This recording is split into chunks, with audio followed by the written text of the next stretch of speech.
SNX Radio. ColeyUFO.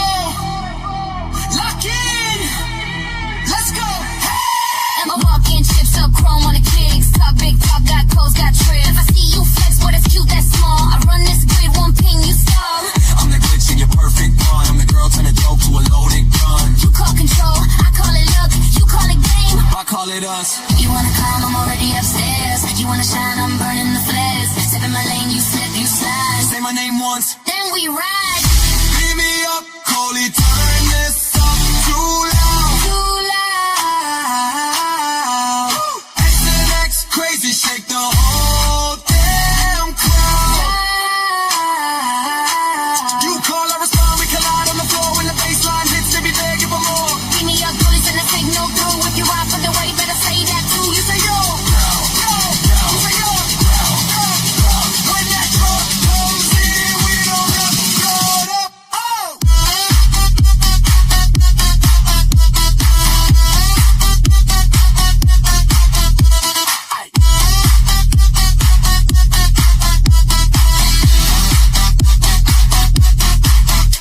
I talk slick in the candy crawl. Hair slick back, I was born to brawl. Head I swing with a diamond lip gloss. Step on next and design a cross. Old school fade with a brand new glitch. At the script, make a rich kid itch. You want that, bring that crown, that I throne. want that boat. And we ride our own. You feel that heat, that's us in the room. You feel that tilt, that your old life doom. Count it down from 3, then 1. When I say jump, You run. beat me up, Coley, turn this up too loud. Too loud. SNX crazy, shake the whole damn crowd. You call, I respond, we collide on the floor when the baseline hits, they be begging for more. Beat me up, police, and the signal through. If you ride for the way, better say that too. You say yo, yo, you say yo, oh. When that drop comes in, we don't ever shut up. Hey.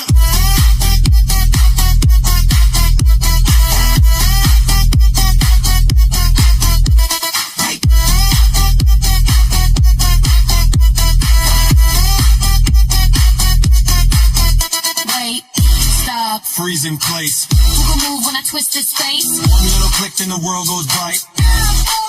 Lose light, off in the clouds, still stomp that ground. Out in the dark, still run this town. Talk to the back, that claim. Say ColeyUFO. Say my name. Beat me up, Coley, turn this up too loud. Too loud. SNX crazy, shake the whole damn crowd. You call, I respond, we collide on the floor when the baseline hits, they be begging for more. Beat me up, close, and I signal through. If you rock on the way, better say that too. You say yo, You say yo, oh. When that drum comes in, we don't ever shut up.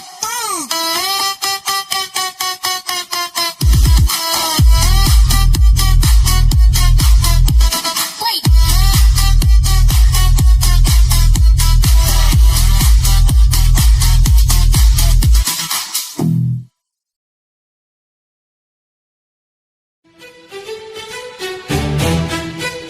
Hey! Come on! Cheer, cheer, cheer! Way! Hey! Hey, hey, hey! Feelers are calling. SNX Radio is live tonight. Anomalies dropping to the cosmic drive. Channel a flame and medium with the light. Break it down, right? It's the best passion, you lift them high. Evidence loaded, sharp in every line. Experience a heart, raw and deeply real. A truth that we seal. Unstoppable force, no one can deny. Paving the way on this cosmic beat. High strangeness rising, veil getting thin. Cases we're breaking, let the truth rush in. Never leading the way, night and day. Truth beyond disclosure, hear the people say. We want to fire, spiritual flow so deep. Analytical mind patterns that we keep. Together we're the balance, heart and mind.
ColeyUFO on SNX Radio.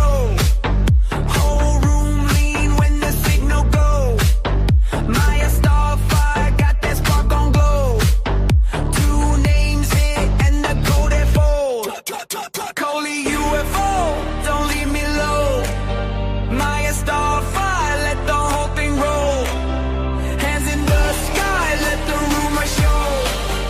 One more second and we all go. ColeyUFO, beat me up. Maya Starfire, light it up. ColeyUFO, beat me up. Maya Starfire, light it up. SNX Radio.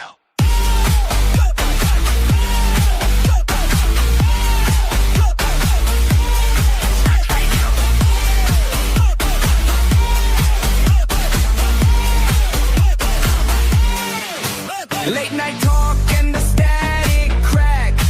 Your name comes through, I call it back. Moonroof open and the bass roll fat. Maya Starfire, make the whole block clap. ColeyUFO, don't beat me low.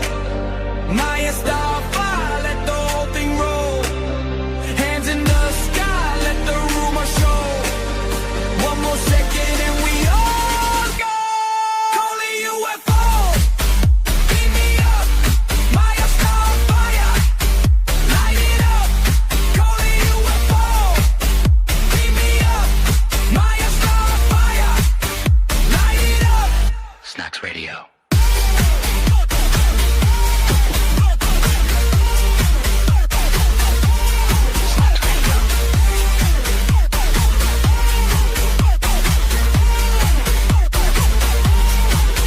If you fade, I chase that spark. If you rise, I follow that arc. One small word and we break the dark. Coley Maya, hit that mark.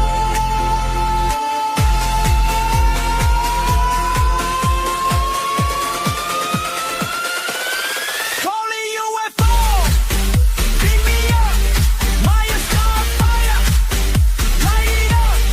ColeyUFO, beat me up. Maya Starfire, light it up.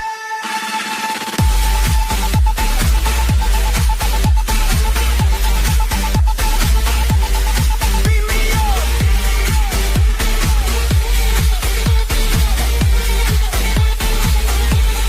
Light it up. Light it up. Hello, why is it doing that? It's showing like, okay, I think I got it. Hello, everyone, and welcome back to another episode of SNX Radio. I'm Coley, also known as ColeyUFO, and today is Thursday. Therefore, we have the talented Jay Austin from the UK. How are you doing, Jay? Yeah, I'm good, thank you. We've got no graphics though. I cannot see There's you. no graphics behind us? No, just You can't just the see me? SNX Radio. No. Oh, you're froze. Oh, boy. I wonder, let me pull you off and then, is everybody able to see me? I'm going to pull them back on here really quickly. How about now? No? No, still, I can see the chat going. Yeah, just no, I can't see you. Okay. I can see you. So are you guys seeing, is there any pic? No, I'm not on there. So maybe, Jay, do you want to take it and I'll just exit and come right back? Then I guess it's saying no pic. No worries. Okay. So I don't know. Yeah, I see myself, but I'm going to just hop off here really quick. Yeah, people in the chat are saying no video.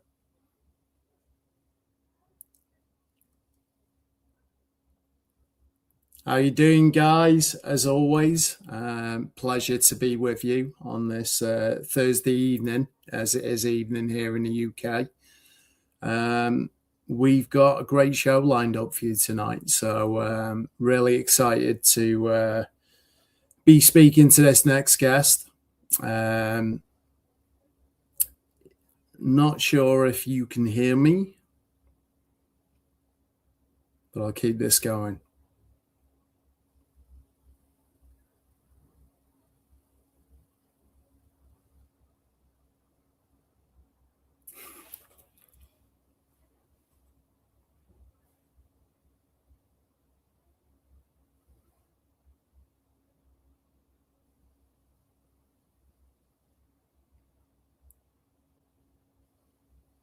You can hear me? That's cool. We should have second. Yes, I can see myself. Wow. You can see it. We're good.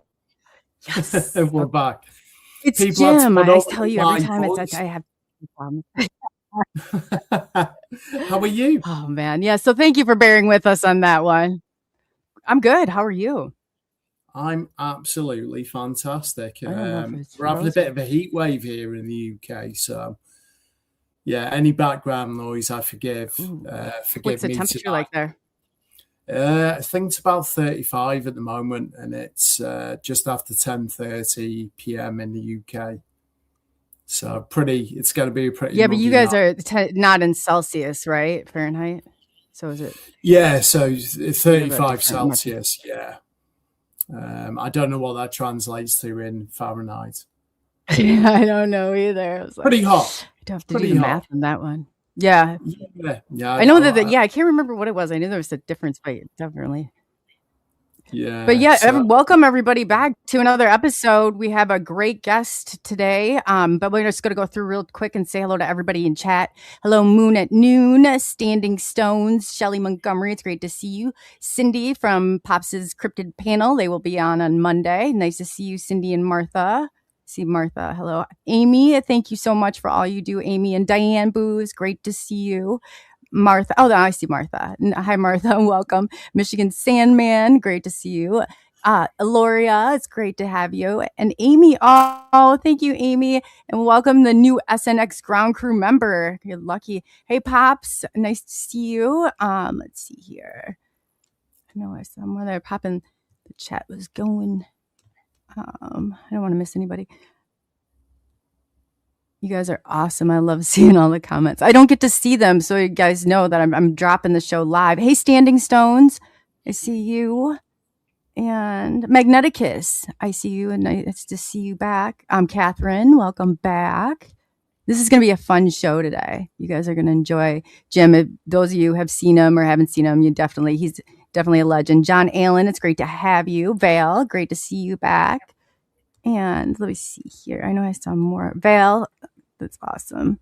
Can you guys hear and see, like, both of us look okay now? We're both visible. You can hear, I guess you wouldn't know if you could hear him yet or not, but welcome everybody back. Okay. Yeah, I mean, I know. I realized what I said. I was like, I mean, can you see us? Like let's not go crazy here. Hey, Poncho, it's good to see you. Yeah, like 1 to 10 here. What do we got going on? That's funny. Yeah. But yeah, and if Andrew Rollins, great to have you back. Shelly Montgomery, thank you so much for the super chat. That is awesome. Get it pulled up here that's awesome. It will pull up eventually. Mine's just, I don't know why it's just lagging today, but I'm plugged in. I'm good to go. If I missed you, I promise that I will make it up to you. But today, without further ado, we'll get into it. If you guys don't know who Jim Goodall is, he's definitely a whistleblower. He's out. He's one of us, I always say. James Goodall is renowned American aviation historian, author, photographer, and military veteran. He has foremost expertise in the stealth aircraft. He's also friends with Bob Lazar, so we like to get the gossip on there. And he has written, what did he say, 32 books now? Which is absolutely, that's awesome. Books, yeah. Good for him. But we'll find out the details from Jim. Let's bring Jim out before he falls asleep back there. Are you awake, Jim? Oh yeah, I know. It's 2:30, so I'm wide awake. I'm glad one of us is. Oh yeah. So I decided, since it's so close to the 4th of July, I'd have to wear my patriotic shirt. You're looking very dapper there. Yeah. So looking very dapper. I thought you were representing the United States today. Well, so are you. Because Jay's from the UK. Yeah. But this is like an allied alliance type thing, you know. Yeah. So, but yeah, very cool. I guess, Jim, I just want to start by saying, thank you for your service to the community. Obviously, read a couple of your books. We were talking off air about some of that stuff. But looking back over 50 years of covering black programs, what would you say is the single biggest misconception the public has about how deeply classified projects are and how they're actually compartmentalized.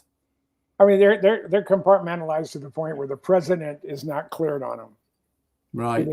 Even though he has the highest clearance, you can see everything. The bureaucrats within the spook community, they keep a lot of things under their, undercover, so to speak. Yeah. But there's, and I mean, every time they show something which is a gee whiz, then you realize it's been retired for 20 years. Yeah. I mean, the best example of that was the Blackbird, the original Blackbird, the CIA version. Yeah. Where it flew from 62 to 68, and that's when it was retired. So it had 6 years. Why did it only have such a short lifespan? Because the Air Force was jealous. The Air Force said, we don't want to have another government agency having a faster airplane than us. But the only thing they were flying, the fastest thing going at the time was the Convair B-58 Hustler. Right. You could fly at Mach 2.2. Wow. Yeah. Even that on its own is a staggering speed, isn't it? Yeah. I mean, I met all the original pilots. I've interviewed literally a couple dozen. Everybody that I could track down that crashed one. Now they built 50 Blackbirds and they crashed 20 of them. So wow. That's insane, isn't it? That number to imagine being a pilot in something of that magnitude. Well, just blows the mind. The flight test guys, the guys who flew the original airplane built by Lockheed, by the Skunk Works. Yeah. Lou Schock had $50,000 in April 1962 for the first flight of the A-12, the Oxford Blackbird. $50,000 in 1962 was worth about $500,000 today would be the equivalent. Yeah. And for every major milestone, there was 50,000. I think the first sustained Mach 3 was 100,000. And wow. Jim Eastham did that, and he said it was purely by accident. Yeah. And so the whole program's amazing, but they wouldn't even acknowledge the existence of the original Blackbird until the program had been retired for over 20 or 25 years. That's crazy, isn't it? What do you think the reason for that they left it so late to make that public knowledge? The only way I can look at it is there's so many things that have a classification on it strictly for power. If you're the person who controls someone's clearance, right, you are a very, very powerful person, because without that Q clearance or that compartmentalized above top secret clearance, you don't have a job, you don't have you don't have a need to know. And it's frustrating for people like myself. I'm a military historian, and that's actually what I did my last 16 years in the military. I was the wing historian. I had an opportunity to see everything that the generals saw. And then during Desert Shield and Desert Storm, I was in the Pentagon, and my job was to read everything went from CENTCOM to Southwest Asia, all the way over back to CENTCOM. Wow! And I read it. I arrived at the Pentagon on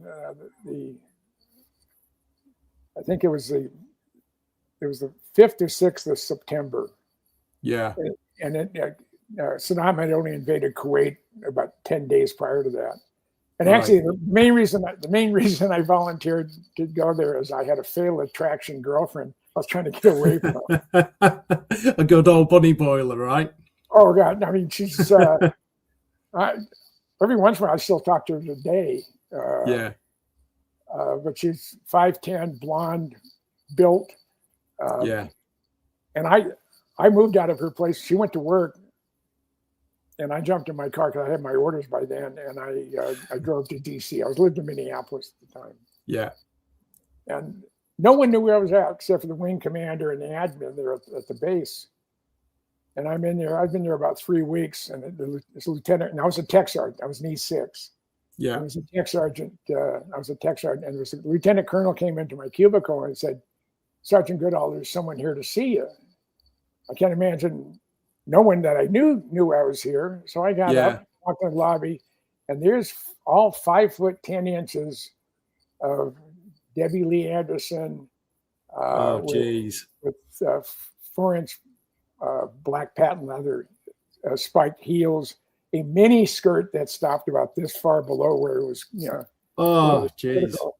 and she had an incredible body, and she had a red shell top with spaghetti straps on it and short blonde hair. Yeah. And because this lieutenant colonel who said you have a guest here to see you, he had this look of bewilderment on his face. So I was dumbfounded. I said, "How in the hell did you find me?" He said, "Well, my brother is a computer guy who works for Colin Powell at Joint Chiefs." And I had said, "Can you tell me where Jim Goodall has run off to?" And he said, "Yeah, this is where he's at." Yeah, and it just cracked me up. So he said, "Well, let's go see your brother over the Pentagon." Yeah. So we jumped on the bus that went from the Ford building in Alexandria to a couple of other places, plus the Pentagon. Yeah, it was just for DOD people. So as we got on the bus, everybody went like that. I'm sure it probably caused whiplash because you don't go to the Pentagon dressed like that. No. So we got through security, and literally everybody is just. They hadn't seen anything quite like that. She's really a gorgeous woman. And so we went down to Greg's place in the lower level where he worked.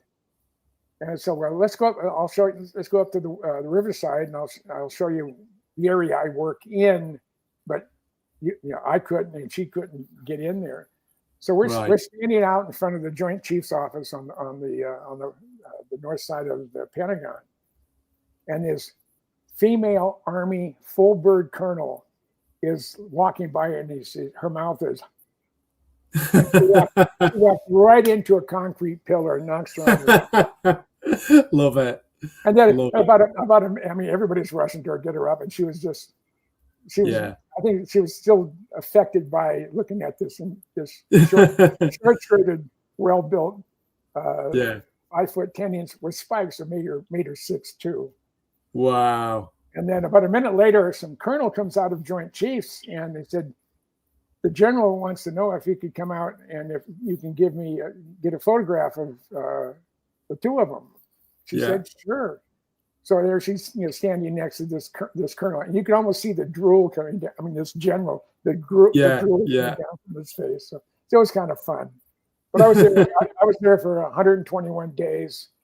And I had to read every single message going to and from CENTCOM, and I was looking for UFO stuff. Yeah, it's without the access I had was pretty much unlimited, and I looked for every day. I had the call signs of everything, the list, the listing of every aircraft that was in the air, when it was scheduled, the serial number, the whole bit. Yeah, and there was absolutely nothing I didn't recognize, and that was my biggest disappointment of being in the Pentagon. Was there anything that you came across that you weren't already aware of, or being read in some of these? No. I was pretty much. My job once I read everything, I was required. My job was to brief the press. Yeah. So I remember one day I'm reading it wasn't Eyes Only, but it was top secret, and I'm reading it, and I'm listening. Back then, the only news program that was on 24 hours a day was CNN, which is the crap news network.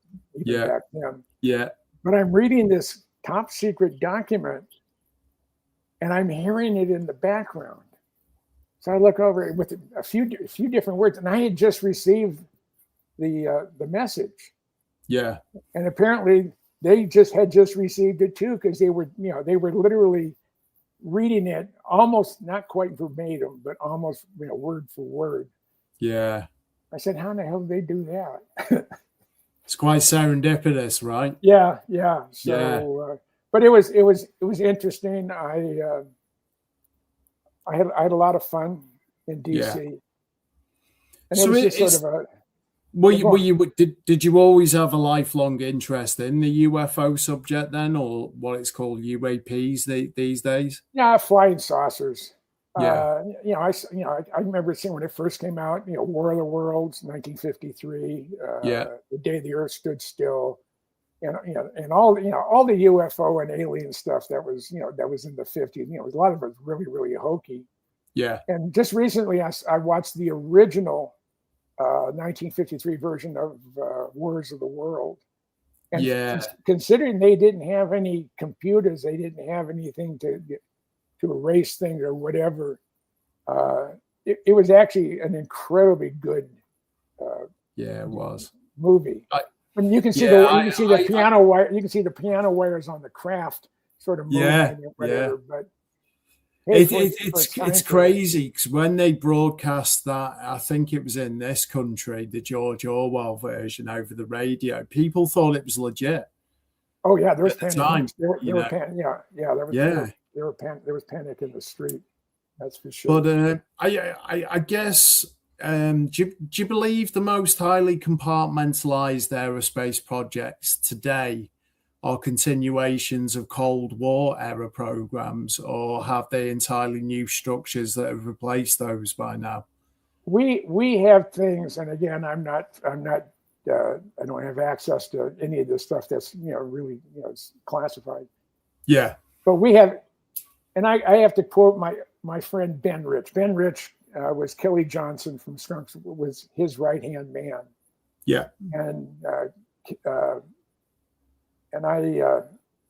I spoke to Ben either by phone or by letter about once a quarter for 20 some odd years. And in August of '89, Ben Rich called me at home, that's where he normally got hold of me. He would call. Yeah. And he was at USC Medical Center. He was dying. He had esophageal cancer. And I wanted to call him up and chat with him. And we talked for about 45 minutes. And right about the end of our conversation, I could tell he was getting tired. Yeah. He said, and this is from the head guy at the Skunk Works. He replaced Kelly. And this would have to be 1990, I think it was 96 or 97. I should know for sure, but at my age, a lot of things sort of fall out of my head. I get it. I totally get it. So Ben said, Jim, we have things out in the desert. And he wasn't referring to Area 51. Yeah. S4 maybe, and maybe other locations, but not Area 51. So Jim, we have things out in the desert that's 50 years beyond what you can comprehend. And he knows I can comprehend a hell of a lot. Yeah. And he said, and if you've seen movies like Star Wars or Star Trek, we've been there, done that, or decided it wasn't worth the effort. Yeah. I said, Ben, will you please expand upon that? And he said, no. And then he had the nerve to die on me about 10 days later. And I was really disappointed in that. Because he had agreed. That's such a shame. He had agreed to meet with me after his book with Leo Janos was published. This is just before it was published. And but he got sick too fast. He had and esophageal cancer was caused by breathing in the fumes of the solvents that they use on the stealth coatings. Yeah, they're building the 117s there at the Skunk Works in Burbank. So, wow. That's so sad because obviously kind of when I got into this, I discovered about Ben Rich, and some of the quotes are quite, whatever you can read into them, there's a lot there that you can read into. Yeah. Go on, sorry. Well, I was talking he called me in August of '89, and he said, Jim, I don't know if you know it yet, but the Blackbirds aren't going to make it through Congress. I said, and if anybody could scrounge one, it's you. Which I thought was a hell of a compliment. Yeah. So I after we hung up, I jumped in my car, I drove to the base, got on. This long distance calls were expensive back before cell phones. Yeah. I mean, you had to wait till after 7 o'clock to call someone because you cut it way down. Yeah. So I went over the base and I got on the DSN network, which is the Defense Secure Network. Okay.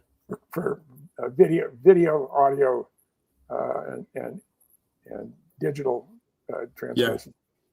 So I got on the phone and I called the Adjutant General of the state of New York, of the New York Guard, Air Guard and Army Guard, and the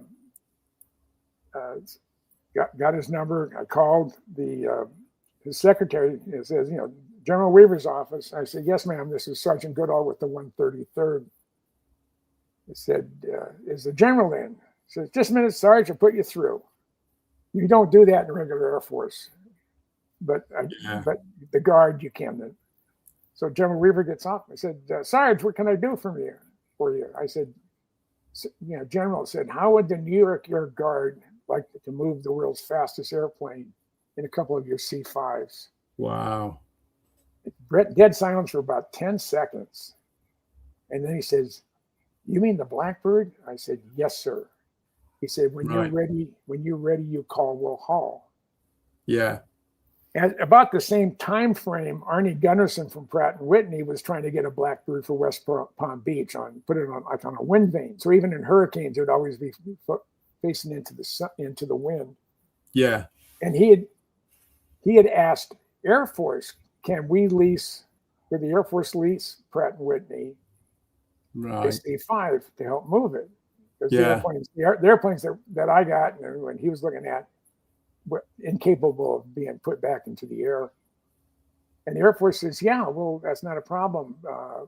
But the fee is $967,000 a day plus gas. Wow. But when you hear politicians, $1 billion here, $1 billion there, it's starting to amount to something. Duh. Yeah. So I scrounged not only a $100 million CIA asset, the A-12 Blackbird, but 2 C-5s to move it. And at $1 million a day, I had 2 C-5s for 8 days each. Wow. Yeah. And she changed clothes too. I knew. I knew he'd notice. I started. What happened was my router was switched to Minneapolis, Minnesota, and I'm in Iowa. So I don't know what that was all about. So I had to switch it, and I'm good now. Okay. Welcome back. Welcome. Thank you. Oh, thank you. I know. I was like, oh God, that hopefully they know what I'm doing. But yeah, and thank you, Amy, so much for gifting one of the ground crew members. Thank you so much. That's awesome. No but worries. Continue. I don't want to interrupt. How does a friendship with someone of Ben Rich's stature come about then? Is that just because you're so well respected within your industry, or this sort of the key to me being involved in the UFO community and the things that go bump in the night community? Initially, was my late friend John Andrews from Testers. Okay, he's the one who came out with the sports model. The Bob Lazar thing, sports model. And John was like my big brother. He was almost 15 or 18 years older than me. Yeah. So You're talking about John Lear, right? No, I'm talking about John Andrews. Oh, from Testers. Did you? And John Andrews says, I have to introduce you to a friend of mine I've known forever. And his name is John Lear. I love John. About 2 weeks later, I was in Vegas for something, and I had talked to John, and I met him, and we just became. This is 1973. Yeah. So I've been friends with John Lear that long, and we just became really close. Even his ex-wife his wife of 52 years divorced him. Here before he passed away. But he was John was just a character, and he knew everybody. Oh boy, yeah. The funny thing is, when we, I knew by this time, the 1970s. I knew about Area 51, and that was about it. I knew the U-2 flew there, and I knew the Soviet aircraft, the MiG-15, the 19, the 21, the 23, and the 27. Yeah. And they were supposed to get Belenko's MiG-25, but the Soviet Union was jumping up and down and saying, "Hey, we want that back." So they didn't get it, at least that I was aware of. Yeah. But it was just an interesting time to be a nosy person. Yeah, no, I guess, and the knowledge, obviously John Lear's dad, who created the Learjet, and I think John flew more air miles, I believe, than anyone. Was it? Is that correct?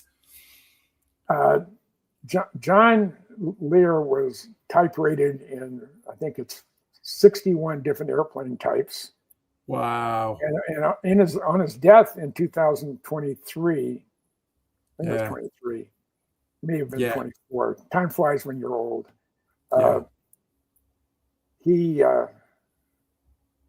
still held 15 FAI world records on his. That's insane. On his 16th birthday, he flew around the world in his dad's Lear 23. He had an FAI observer on board, but he flew it solo on his 16th birthday. Wow. And all those records still stand. I love it. I love that, obviously, on the recent S4 film, the new Bob Lazar film. I love some of the stories between Bob and John, where John would ring up Bob and just be like, "Get yourself down to whatever airport, jump on the plane, we're flying into such and such." Didn't have permission to land his jet there, but we was like, to hell with that. But in November 1988, on the 11th and the 22nd of the month of November 1988, the Air Force now announced the existence of the B-2 stealth bomber, and they had a rollout. So the press was right there. You couldn't see the back of it, and you couldn't see the top of it. But Michael Dornheim was a friend of mine, was the senior writer there at Aviation Week. He was a private pilot. He rented a 172, and he overflew the rollout and was able to take a bunch of good pictures, because they didn't restrict the airspace. So that was a real coup for Aviation Week. That's crazy. And then they didn't show an F-117 in person. They showed a backlit nighttime shot of the F-117 using a telephoto, which sort of compresses everything, so you couldn't see the the sweep of the leading edge. It was more like this versus this. And I called John Lear up on the set it was right after January 1st of '89. They said, "Hey, next week I'm going to be coming out to Vegas and get a car. Let's go up and see if we can find an F-117." Yeah. So I said, "Sounds good to me." So I flew into Vegas, rented a car, went over to pick up John, and we're heading up US 95 out of Vegas, heading to the town of Tonopah. Yeah. And about 3/4 of the way up there, there's a place called Scotty's Junction. And most everybody who lives in Nevada is familiar with Scotty's Junction. And it's sort of infamous for the wrong reason. There was a legal house of prostitution there. Right. And the federal government took it over because they weren't paying their taxes. Wow. And the federal government ran basically, a whorehouse. Yeah. Ran it out of business. Now, did the product spoil or what? I don't understand how you can. Oh my God. I love that. Did you just have the product spoiled? My grandmother called them the house of ill repute. That's what. Yes. Yeah. And That's funny. so about 15 miles, God. Just about 15 miles north of Scotty's Junction, an F-117 flew across the highway at about 1,500 feet and about a half mile or a mile in front of me, and I about crashed the car. That was, it was unbelievable. So this is before digital cameras. So I'm shooting, I have a Nikon with a good Nikon lens. Yeah. I'm shooting Kodacolor.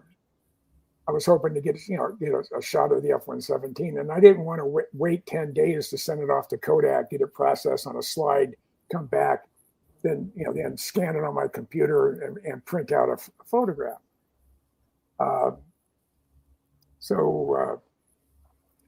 We hit Tonopah. We grabbed a quick bite. We got on US 6. We headed east for 14 miles. There's a big sign.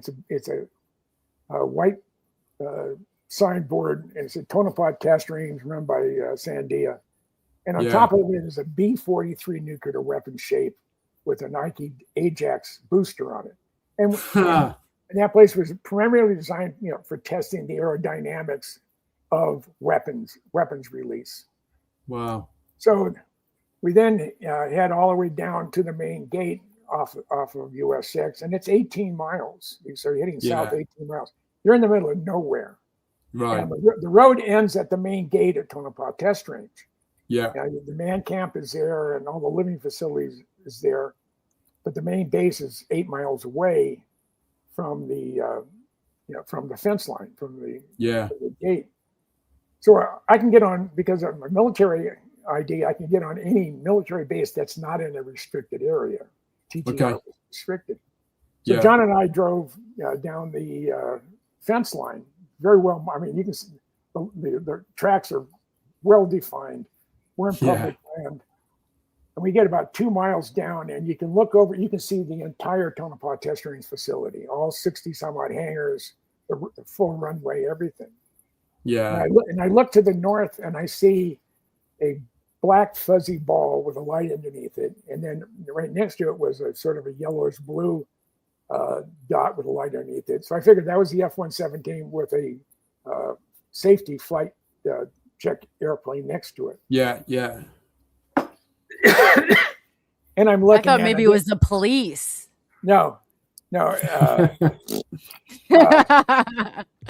So here I am. Again, I'm shooting with print film, 36, maybe 37 exposures out of a roll, and I have it up, and I have a 70 to 200 millimeter zoom, and it's a good, it's a Nikon lens, so it's a good lens. So I'm watching it as the F-117 started appearing in the viewfinder, and it started getting bigger and bigger. All of a sudden, my body started vibrating. About 60 cycle. I mean, I was like. And how far away are you from the craft then, approximately? Well, it flew right over my head. Wow. Maybe less than 1,000 feet above me when it went by me. Wow. And John was there too. Yeah. But I was just vibrating, and I was trying to lean up against something. There's nothing to lean up against to keep me from shaking. Right.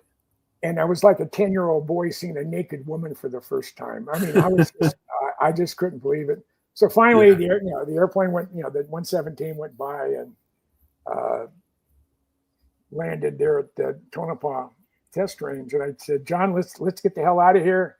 I have to get to a photo mat to get the film processed. Yeah. This is back in the day before digital, and almost in every supermarket parking lot there was it looks like a barista coffee place today. Yeah. But it was a Kodak place. You wouldn't even have to get out of your car. You'd drive up, they'd hand you an envelope, you'd fill out the information, you'd rip off the top, you put the film in it, seal it, and give it back, and come back the next day. It's done. Yeah. Yeah. But I know we weren't going to get back in time to get to a photo mat. So even the next day, I'd have to wait another day, and I was really frustrated. Yeah. So we headed east on US 6. We got to Warm Springs, and that's the northern terminus of the extraterrestrial highway, Nevada 375. And we headed south towards Rachel. And we were getting hungry, so we stopped and got a bite. And I knew Pat and Joe Travis because I'd been there in '87. Yeah. It wasn't called the Little Alien back then. It wasn't in '89, but not in '87 when I went there. I think it was the what the hell is it? The Rachel Pub or whatever it was. Yeah. Little Alien. So we had a burger there and some other refreshments. And got back in the car and we're heading into Vegas. And Lear says, "Hey, I have a buddy of mine coming over in a bit. I had called him from Rachel, and let him know that I have a guy you want to meet." And John was saying this to his new friend, and we arrived at John Lear's house. It was 9:15 at night, and we're in his study. And I wish someone had done a panoramic 360 of his study because it was the most incredible place on the planet. It was 20 feet by 20 feet. You couldn't.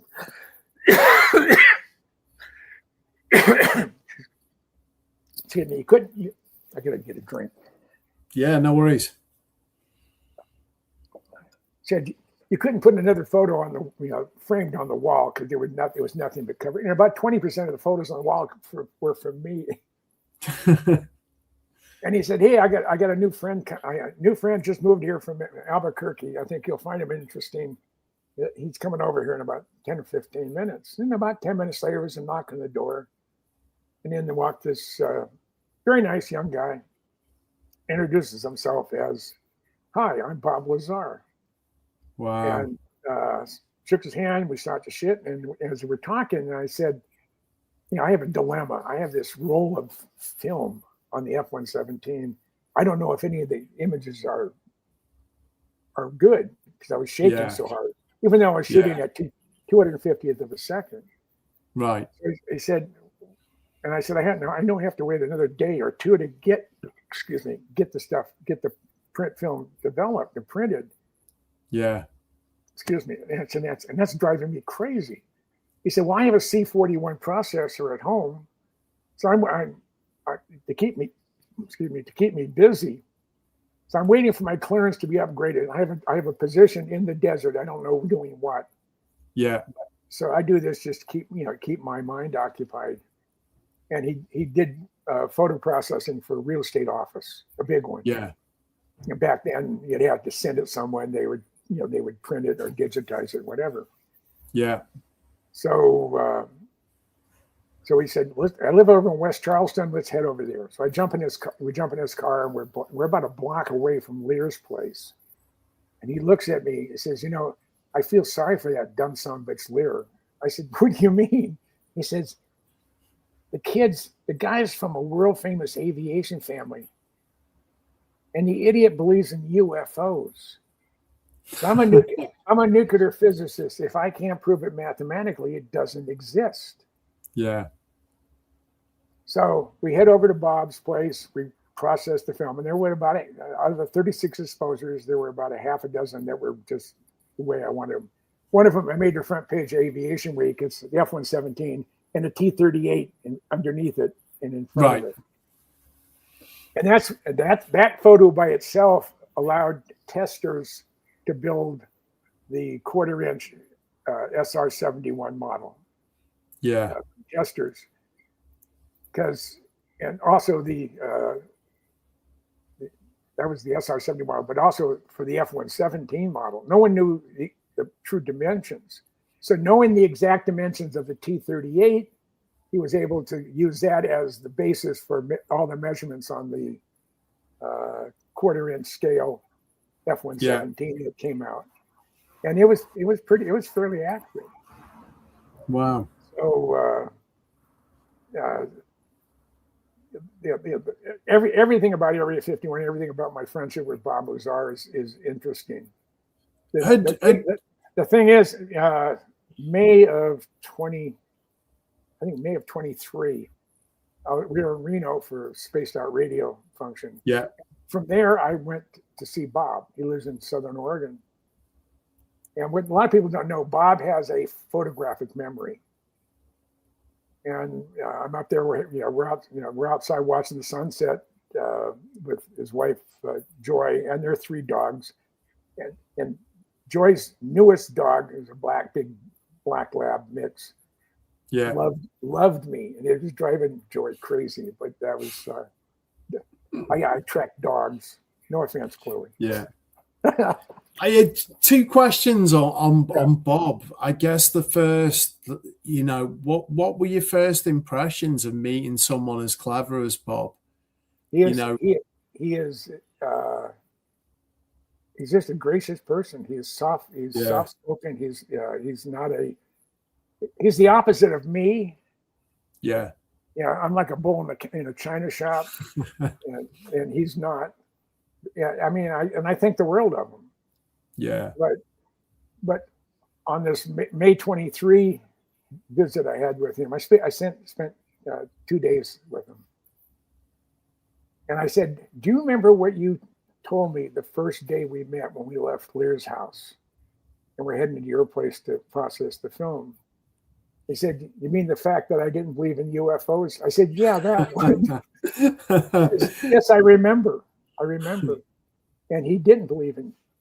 But one of the things, a number of things cemented my feelings about what Bob Lazar is or was.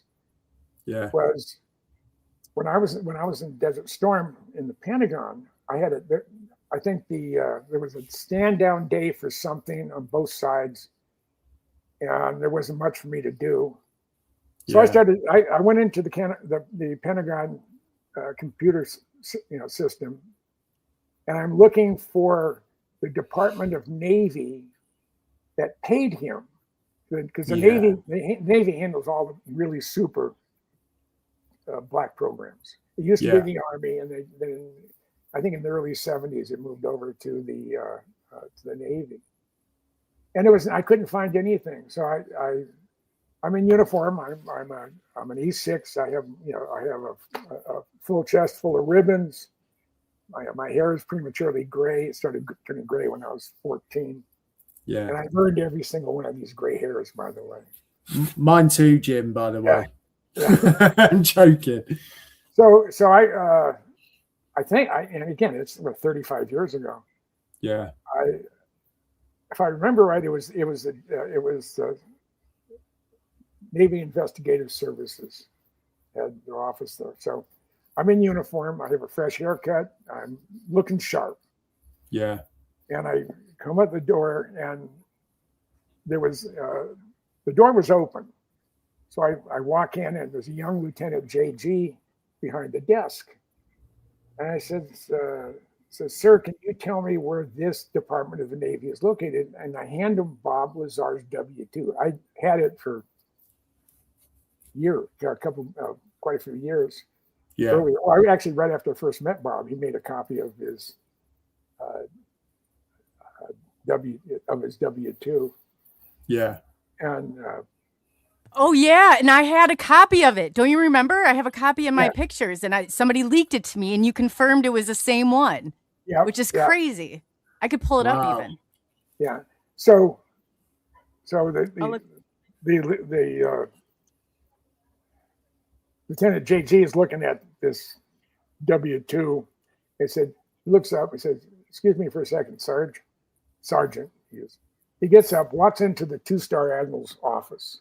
Now, anybody who's been in the military, and it's probably just as bad in the British military. Yeah. No 2-star general is going to talk to an enlisted puke, especially if he's not in the Navy. Yeah. And the Lieutenant JG came out. So the Admiral will see you now. Wow. I go in there. I give him a sharp salute. He doesn't say at ease. He said parade rest. So I knew he was pissed. And he's sitting there holding Bob's W-2, and he's shaking, almost like I was shaking when I saw the F-117 for the first time. He said, "Sergeant, I don't know where you got this, but if I ever see your face cross the threshold of my office ever again, you'll be the most sorriest NCO in the United States military. Do you understand me, Sergeant?" I said, "Yes, sir." He says, with that, he said, "You're dismissed," and he took the W-2 and put it to the shredder. Whoa. I saluted him, did about face, and walked out. And did you question his reaction then and there? How he was so pissed at you for even daring to ask about this W2, or? Well, it's the simple fact that I had Bob Lazar's, because the 202 -001, yeah, all the way through 043 or 447, one of the two. I'm finding it. I'll pull it up. Those are zip codes for the Pentagon. Yeah. For everybody who operates on the Pentagon. Yeah. But there's 4 or 5 zip codes that go to classified locations. Okay. So you can see the zip code, but it won't tell you anything where it's going and who. That's what. I could not find that zip code when I had having access to the Pentagon computer, because it went to a site that I did not have a high enough clearance for. Yeah. And it's just what Ben Rich told me, the reaction of this, of this 2-star admiral, and the fact that, there we go. Wow. Can you believe I had these? I had these from 2000. I had to go back into the one before 2000, and Jim verified the address and everything on there. And then we have the badge. Yeah. Wow. That's insane. Yeah. And piece of history right there, right? Yeah. And then the other part was George. I've known George Knapp since I first met John Lear. So that goes back to 73. Yeah. And I was one of the first guys George Knapp interviewed after Bob, came out of the shadows. Yeah. And it's just. So was this before George was really sort of covering the stuff? Because obviously the story goes John Lear came into KLAS station and dropped a load of files on George's desk, and I think the other news anchor didn't want to cover the UFO thing because it was kind of hokey at the time. Yeah, no, he was their chief investigative reporter for KLAS Channel 8. Wow. So I've known, and so I had, anytime I went to Vegas, I always looked up George. Yeah. And I've got a tremendous amount of respect for that guy. I don't care for his partner in crime, Jeremy Corbell. What do you call him? Jeremy Doorbell. Right. And I'll just leave it. I'm not a fan of Jeremy's. Let's put it this way. And I'll just leave it at that. Yeah. Because whether I like him or not absolutely has no effect on who I am. No, not at all. But there's just one thing after another. But George, when he went to Albuquerque to see if Bob was real and to verify whether or not. So he went into the Sandia library. There's a classified side and there's a public side, and he got a phone book. Now, those are things before everything was digitized. Of when Bob said he was there, and and there's Bob's name, the phone number that he gave George was that, and the room number, and the 3 guys that he was in the lab with, those names were in there as well. So that was another thing to verify that Bob is who he says he is. His story has never changed. And the main reason he went public is he felt his life was in jeopardy. It was an insurance policy. And his first wife died in a mysterious car accident. And they supposedly she died the same way that Karen Silkwood died. She was the whistleblower at Kerr McGee plutonium facility in Oklahoma. Yeah. And they contaminated her with plutonium. She died of radiation poisoning. Ah, jeez. But Bob's first wife is believed to have run off the road in the desert, coming back from or going somewhere in the middle of nowhere with a broken neck. And there's no indication as to how she got a broken neck because the car wasn't damaged. So I think I think Bob felt that to save his life, he had to go public. And shortly after his wife was passed away, he was called to Indian Springs, which is now Creech Air Force Base, the Indian Auxiliary Field. And he met 2 federal agents there. And they put a gun to his head and says, "You keep your mouth shut." It's basically what they told him. And he said, based on that just really pissed him off. And that's when he decided to go public. That's when he contacted George through John Lear. And John Lear is sort of the keystone of all my UFO activities. Yeah. And also, you mentioned earlier and before the program started that, you know, and have done a lot of things with Michael Schratt. And Michael Schratt, he's like my kid. He's stayed here, and I've told him when he's been between jobs, things get really tight. He says, "I have a guest room." Yeah. So that's good of you. Yeah, and well, he's the only one that I know that has sacrificed everything to dig up stuff on UFO retrievals. And such. Yeah, he's a great guy. I literally, I think it was Contact in the Desert, probably 12, 13 years ago when I went over. And he was one of the keynote speakers at the event. And his level of detail absolutely blew me away by far.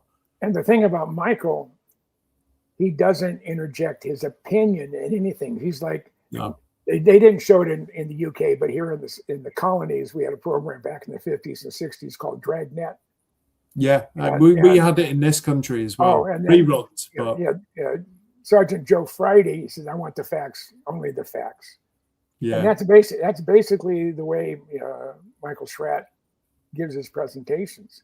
And I had known of and talked to Michael since the 80s.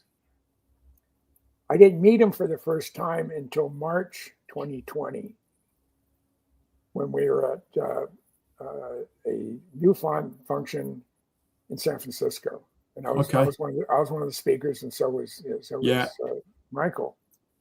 And that was the first time I saw him give a presentation, and I was impressed with the kid's knowledge as it was. Yeah. But it's very good. But to see him go through his presentation, I was somewhat I was really impressed. And none of it's bull. I mean, everything. It's backed up by evidence. He has the receipts, as they would call it. Yeah. So what was his introduction though into this? Because obviously you mentioned your military career and whatnot, and you had somewhat of a knowing before you went down this UFO route. How did Michael get started in this? Is it just all solid research, or he just he felt it was his job to find out as much as he could about about UFOs, the crashes and the recovery, and people who, first person witnesses. Yeah. He would spend every single weekend flying or driving somewhere to track stuff down. Wow. I mean, when his Honda Civic finally died on him, he had 320,000 miles on it, and he bought it when it was new. I don't know what year it was. But he just drove the hell out of it. Well, I do the same thing. My Corvette, my black one, before it crashed, I had 123,000 miles on it. Wow! And I had a minor fender bender, but a Grand Sport or limited production version of the Corvette. Nice car. And you couldn't get replacement body panels because they're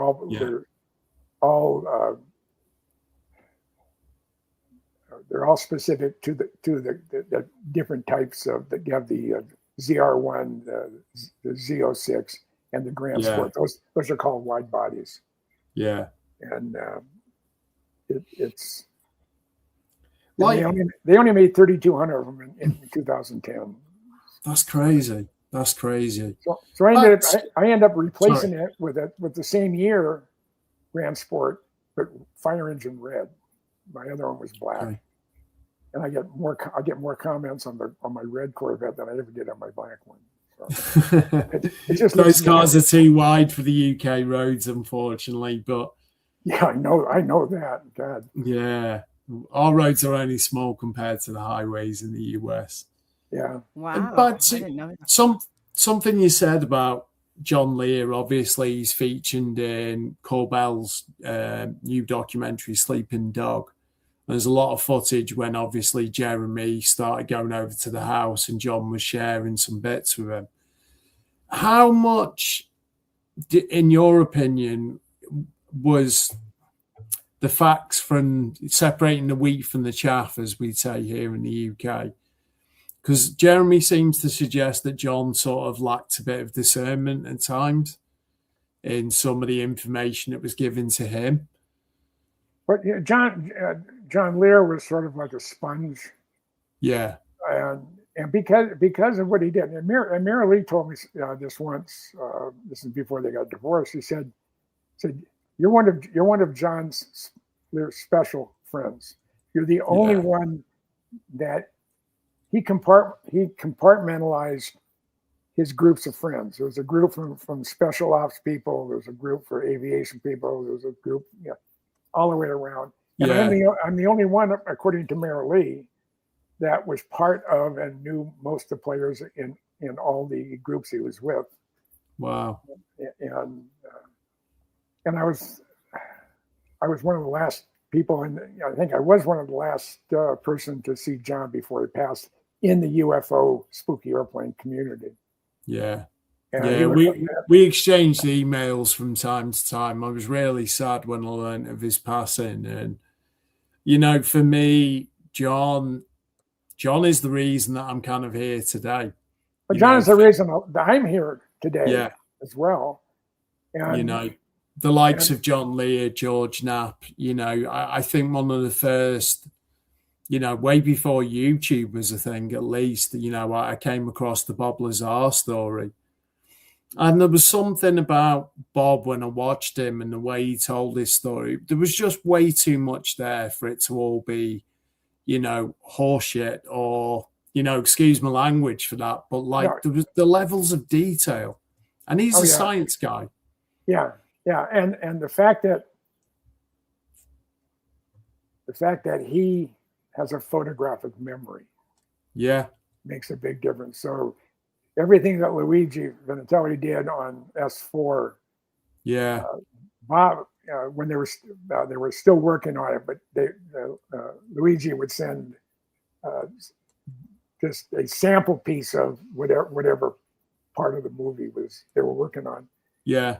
And Bob said that it was so real he could almost smell the hangar. That's crazy. It gave him goosebumps. Yeah, I believe even to the post that it was up on the wall. Yeah. And I think he said some of the detail, the American flag being upside down on the craft, and there was a ring, like an energy source. Yeah. It was all on the upper layer of one of these craft that was in the hangars. Yeah. I think, go on, sorry. I mean, I asked him, I said, do you regret coming out? Yeah. Out of the dark. And he said, out of the closet. Yeah. He's a long way from there. But he says, yeah, in a way, I really regret it because I had my fingers in and was touching something that was literally out of this world. Yeah. But his heart told him that he had to. He had to leave. He had to blow the whistle. It was time, and he did it because he felt his life was in jeopardy. Did all this, for Bob, the craziness side of it, I guess it kind of started when he was taking John Lear out to, I think it was a Tuesday or a Wednesday night, and they were viewing these craft doing these test flights, if you want to call them that. Yeah, I mean, I know he was. I wasn't with them when they did it, but they went out, and it was George Huff, or Gene Huff, Tom Lear, and a couple other guys, and they were probably pretty much stopped and waiting for their eyes to adjust at the black mailbox there in Tipico Valley. Yeah, and the mailbox isn't black anymore; it's white. Ironically. And they I can't remember, Robinson, I think his name is, the guy who's leasing all the Tipico Valley or his open range. But he picks up his mail now in Warm Springs versus the mailbox. Packages and stuff go in there, but and it's locked. The post office has a key to it. Put stuff in, lock it up. So, because people were stealing his mail and whatever, so it got to be a real pain in the butt. I know one of the times I was out there was there wasn't a cloud in the sky. It's crystal clear. The sun is going down. It was just a slight glow on the horizon. And I'm standing outside. My eyes hadn't adjusted yet, and it was so dark when the sun finally went all the way, and there was no more. It wasn't twilight anymore. It was so dark I couldn't see my feet. And I'm sitting there, and again, I'm at the black mailbox, and I'm thinking, okay, they said that they can read minds. And I'm thinking as hard as I can, abduct me. I'm here. Let me bring my camera. And pack an overnight bag. I wouldn't even that if I poop my pants. I can always find a laundromat somewhere. So, and nothing.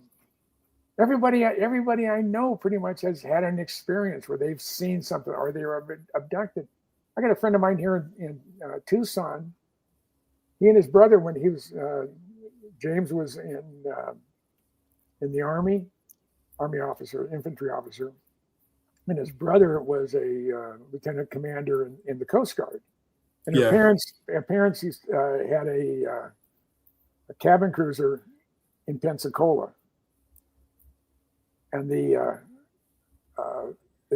would, during spring break, they would come down. He was a forest management guy. James's dad was.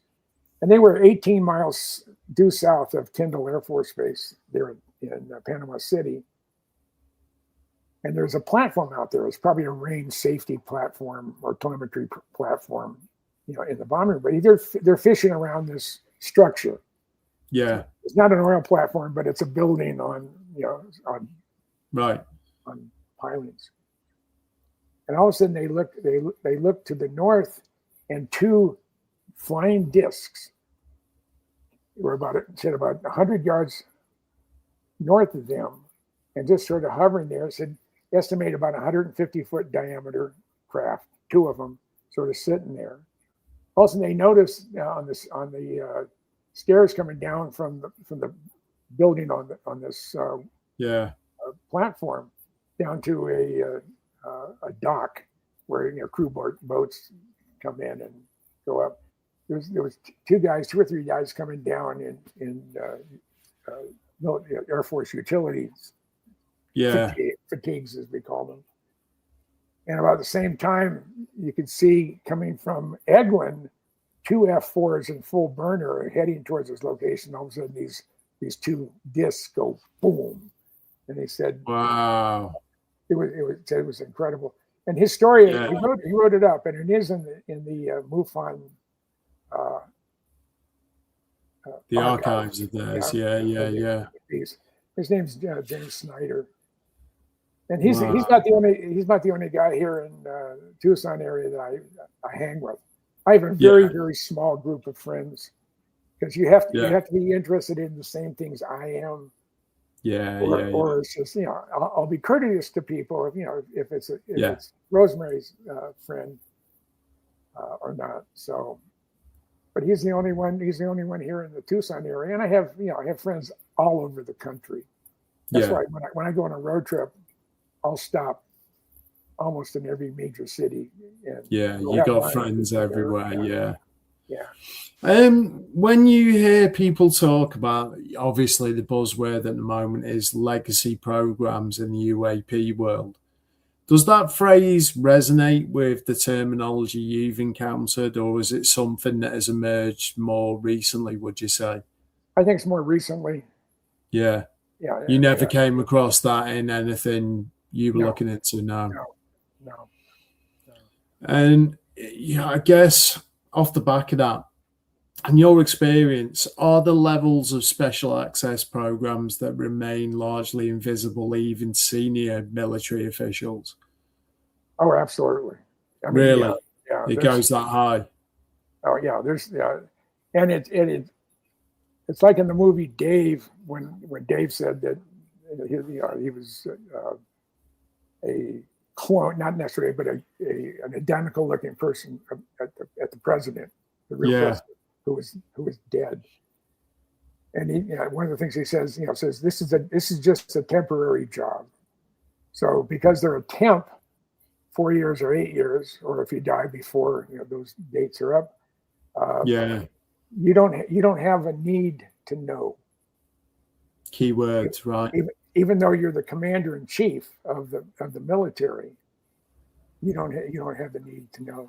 Now, apparently, President Trump has indicated that he has seen a boatload of stuff on UFOs and aliens. Yeah, I believe he was fully briefed within, I was told, literally as close as 4 or 5 weeks ago. Yeah, and the stuff is starting to be declassified and released. Yeah, but I don't think the general public will really believe it until it happens, just like in the movie. What the hell's? My mind just went blank. Oh, Independence Day, do you mean? No. Jack Nicholson was in it. A Few Good Men. No. This is an alien thing. Oh, the where he was Mars crazy? Attacks. Pardon? What was it? Mars Attacks. Yes. The spoof film. Yeah, it was a great film. Hopefully, it won't be like that. Yeah, but I think it's very close. Do you think that's the reason for the timing of this then? Because obviously people such as Lou Elizondo have said there has been a timeline since the 2017 New York Times article. And if you look at the drip feeding, we had 3 videos initially, the gimbal go fast and the FLIR video, the TikTok.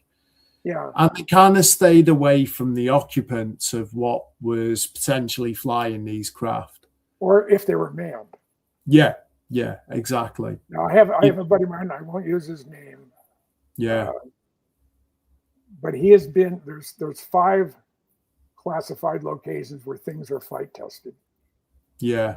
And because of what he does, he's been on all 5. Okay. And I don't push him. I don't ask him, hey, can you let me know about this or that? Because I don't want to violate his trust. And eventually it'll come out.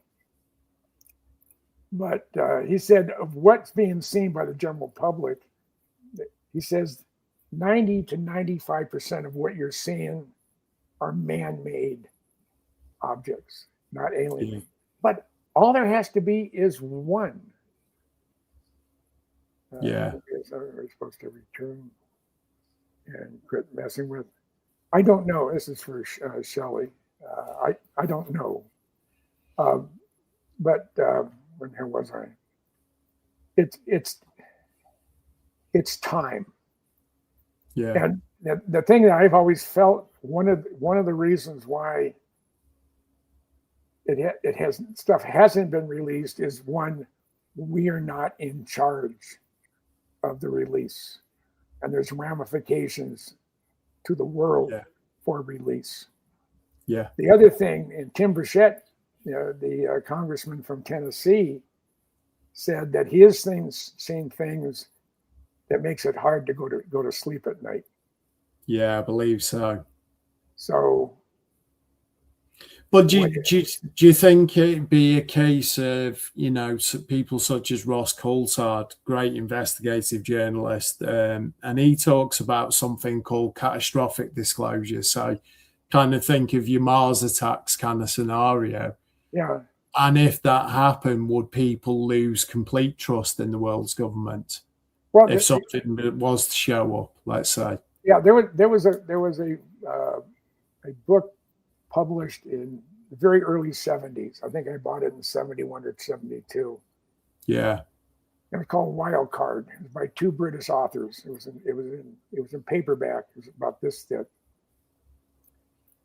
And it was about the federal government creating what looks like an alien spacecraft crash. Yeah. And it affected about 150,000 people. It knocked them out primarily. Wow. Gases. That's crazy. Yeah. But as it turns out, these gases didn't, or whatever was released, didn't just knock them out. It caused them to start dissolving. I mean, it was kind of evil. But one of the reasons, and President Ronald Reagan basically said at Keflavik when he was talking about Star Wars, yeah, Star Wars, it could be pointed outward to protect us from an alien invasion from outer space. That was part of his prepared text. Yeah, I remember that. It said nobody, including the Soviets or the Chinese or anybody else, protested our government developing the Star Wars anti-UFO, whatever you want to call it. Yeah. Testing, because they said you pointed outward to protect us from an alien invasion.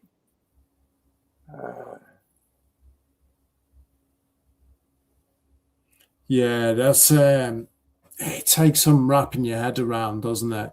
Yeah. Obviously, the other school of thought is, people such as Corbell and others, there's a lot of evidence that these things are coming from our oceans, that they are transmedium, as in they can move between the sky and the ocean without, as much as inertia or a splash. Well, Science Bob, who has a PhD in Cornell, he was on the USS Hampton, which is a Los Angeles class 688 submarines, fast attack submarine. Yeah, they were operational depth. It was probably about 700 feet deep. They're going, 15, 20 knots, and something went by them. And Bob said it was supersonic. That's crazy. And what year would that have been, Jim? The boom? We don't know. Don't know. Don't know. No, it's just a craft of some sort. Yeah. And his job, I forget what he was in the sub for, but he's a pretty brilliant guy, and he's done a lot of interesting things in that, along with dealing with the primarily the Navy. So there's something out there, but one of the other justifications, I think, that's been bounced around. One of the reasons that there is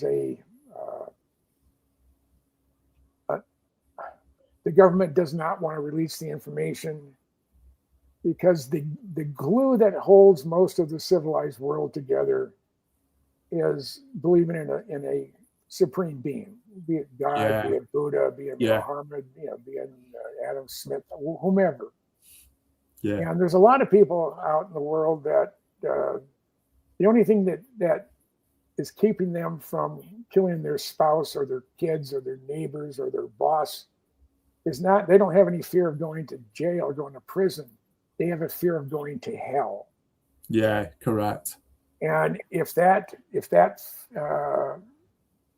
fear, all of a sudden, if that protection from seeing this stuff is all of a sudden it's dropped on the general public, and they realize that, well, maybe the God that we thought was our God was an alien.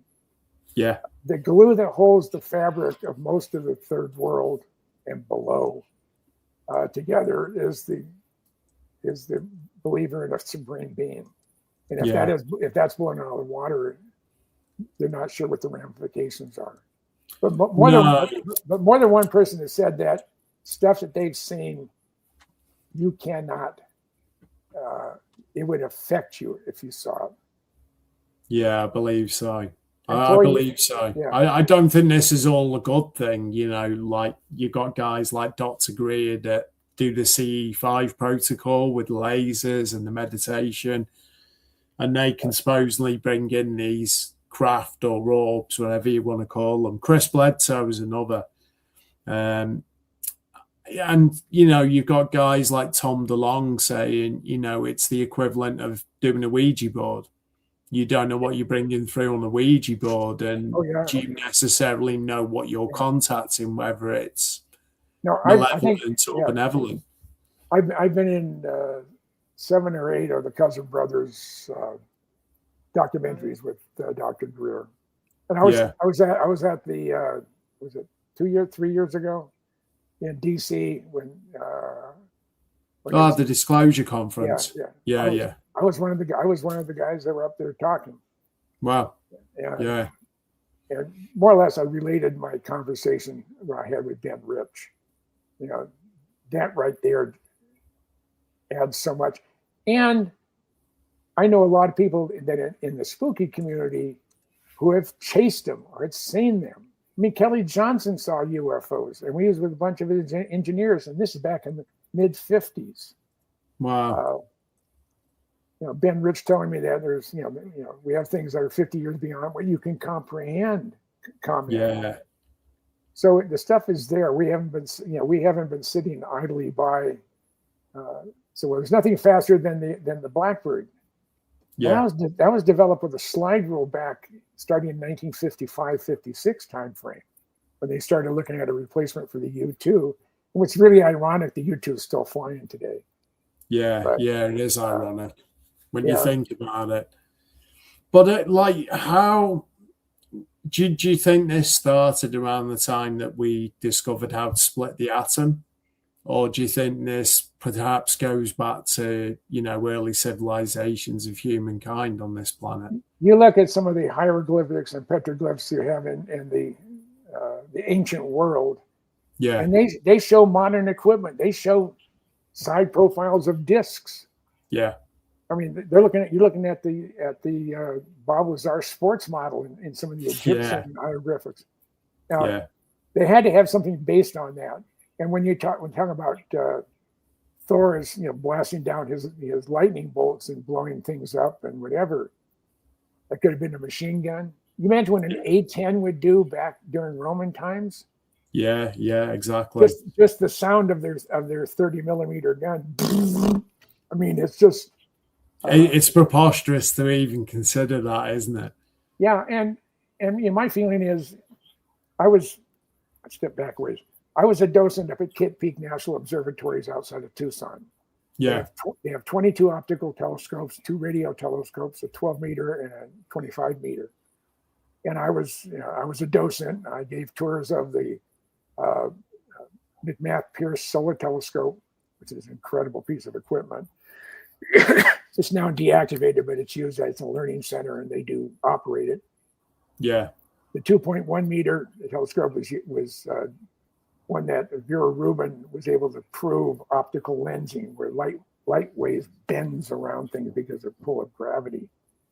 And then the 4 meter Mayall telescope is now being used to take a spectrographic photo or image of the northern hemisphere. Yeah. And it's a 5-year project, and they want to catalog and have the spectrographic information, the makeup of that particular star or galaxy. Yeah. And they have an identical one. They have another 4 meter down in Chile that was actually built at the same time. They were both funded by the same organization at the same time, Kitt Peak, and then the one down in Chile. Yeah. Just before I quit volunteering as a boat docent, I didn't care for the the volunteer coordinator. She knew everything. She wasn't an astronomer, but we clashed. And I just told her, hey, I said, I'm in my 70s. I don't have to put up with your crap. Yeah. And I just walked away. But just prior to that, we had a gathering at the NOAO, the National Optical Astronomy Observatories. It's based at the University of Arizona in Tucson. Yeah. And there they also have the mirror lab where they make all the big mirrors. They built 27-foot diameter mirrors. The giant Magellan telescope they're building will have 7 of these 27-foot diameter mirrors. Wow. Imagine what they're seeing with those telescopes. When it finally sees first light, they say they'll be able to see within 100,000 years of the Big Bang. But now, even with the James Pierce Space Telescope, all that's the James Webb, yeah. James Webb. Yeah. That they've looked at galaxies that are 1 billion light years away from older than the Big Bang, supposedly. Yeah. 13.4. So they opted to 24 billion light years across, or now it's up in the 50s or 60 billion light years across. And the deeper they look, the more they found out, hey, we don't know squat. Yeah, exactly. Yeah. The thing that always blows my mind is when you look to the night sky, because of obviously the speed of light, some of what you're viewing in the sky might not exist anymore. Yeah. Because of the way light travels. It hasn't for maybe 1 billion years. Yeah, which is how do you even begin to comprehend that? You can't. You can't squeeze that into your brain. It is just too much. But just before I left, there was a gathering at NOAO. It was beer and pizza for all the astronomers, technicians, and docents. The head of the National Foundation on Astronomy had just returned from a worldwide conference on exoplanets. Right. And he said, based in every country in which is any country that had a telescope, there has been time spent on looking for exoplanets. And the gentleman was talking about, and he said, based on what they talked about and saw and presented at this forum on exoplanets, said based on proven mathematical formulas, they now believe that for every star in the universe, there's 1.5 planets. Yeah. And you can't even cram the dot, the commas in between thousands, millions, and billions and trillions. Just the the commas. You can't even fill all that into your head. No, you can't. And based on that number, they calculate that there are 2 billion Earth-like planets orbiting a similar size brown dwarf star as our sun in the inhabitable zone with liquid water. That's the Goldilocks zone, yeah. And to quote Jodie Foster's character in the movie Contact, when she said, "If we're the only ones, what a waste of space." Yeah. And the other thing is, what is more frightening is that we're not alone, or that we're the only ones. Yeah. That's the odds of us being the only one is bull. Yeah, it's mathematically improbable. Yeah. Do you think, obviously there's several hypotheses sort of kicking around with, you've got the crypto, I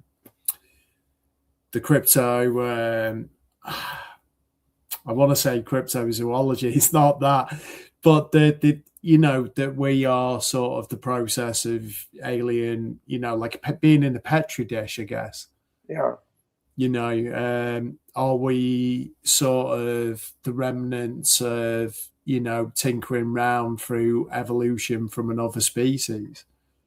Well, we may be ourselves aliens. Yeah. Exactly. It would make a lot of sense. Yeah. And there's just too much evidence that there were advanced civilizations before us, before what we refer to as humans. when I was in the early, it was in 22, 23, and 24, I went to, I was down in Belize we were working for a potential excavation of a non-excavated Mayan temple, not Mayan pyramid complex. There's 5 pyramids in that complex. Yeah. And we were real close, but we had the guy who was more or less had put it together was an asshole, and he was also unethical. Right. And he had the rules of what we were doing were laid down to him, that there's things we couldn't do without permission, and we needed someone from the Belize, Department of Antiquities to be part of the group, and it wasn't. Yeah. They cut down a bunch of trees on this one, on this we call Pyramid B, and a couple of the trees were sacred trees.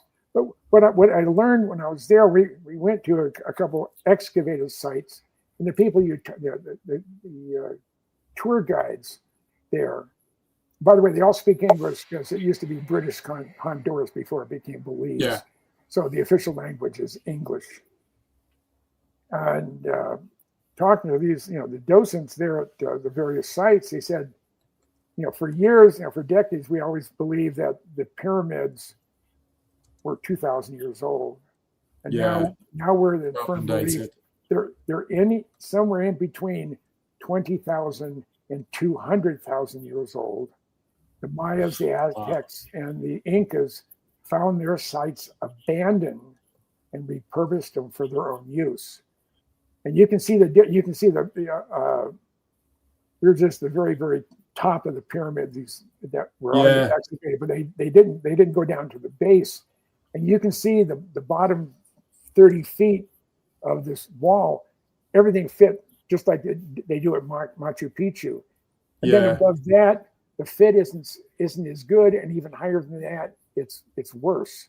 So you had normally technology when you have it down here, and through time it gets better. With the pyramids, it got older. I mean, it got worse.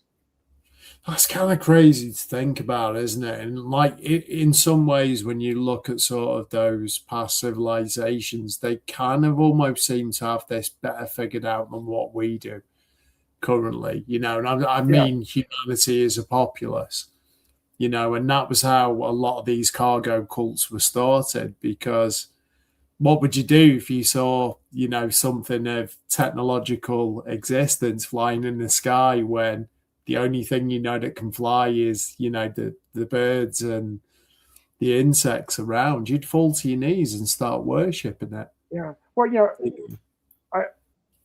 a lot of guys I've interviewed that worked at Area 51, I always, do you believe in UFOs? And literally all of them said yes. Wow. They wouldn't expand it, but my dad was director of engineering at the Arnold Air Force Base Wind Tunnel Complex in Tullahoma, Tennessee. And I went to give my dad a visit. And 11 miles away is Lynchburg, Tennessee. Lynchburg is the home of Jack Daniels. Yeah, we've been there. It's a dry county. You can't buy booze in that county, which is ironic. Yeah, it is ironic. I had known Dave because I was a member of the Blackbird Association. Yeah, I met Dave at a couple of reunions over the years, and I called him up and said, "Hey, you up for a visit?" And he said, "Sure, come on down." I said, "Where are you at?" And I said, "Tullahoma." He said, "You're 15 minutes away." So I got over there and we started interviewing. I was interviewing his time as an SR-71 pilot. He had to bail out of a trainer when it had a total electrical failure. Yeah. And he got out just fine. But I asked him, I said, "Dave," his name was Dave Fruhoff, Lieutenant Colonel. He said, "Do you believe in UFOs?" He said, "Absolutely, positively, yes, they do exist." I said, "You want to expand upon that?" And he said, "Yes." That just blew me away. I said, "Well, go on." He said he was on a night mission in an SR-71 out of Kadena, Okinawa. They were flying over denied airspace. He was probably just in Vietnam. And he said it was about 11 o'clock at night, and he's heading back to Kadena. It's a 3/4 moon off the left side. He's at 72,000 feet at Mach 2.7. 2.7 gets you there fast, but it doesn't thermally stress the airplane and the systems that Mach 3.2 does. Yeah. And Mach 3.2, the average overall temperature for the entire airplane is 520 degrees Fahrenheit. And the coldest place is the windscreen. It's 475. And the exhaust ejectors are at 3,200 degrees Fahrenheit. I mean, it's... Wow, was this? I have my pilot's license, but I didn't get to fly anything that fun. I just got one Cessna 172 is all. People say, well, cool. People ask me, do you fly? And I said, no. I said, someone who loves aviation as much as you do. I said, yeah. I said, when I had the money, I didn't have the time. And when I had the time, I didn't have the money. So it was, but Dave said that they were heading back to Kadena. Yeah. And at 72,000 feet, you can, the sky is just loaded with stars. I mean, you almost can't see the dark. You just see the stars. Yeah. And he said he got a glint of something reflective that wasn't round. It wasn't that type of object, but it had edges to it. So he was getting a glint off the 3/4 moon was illuminated it.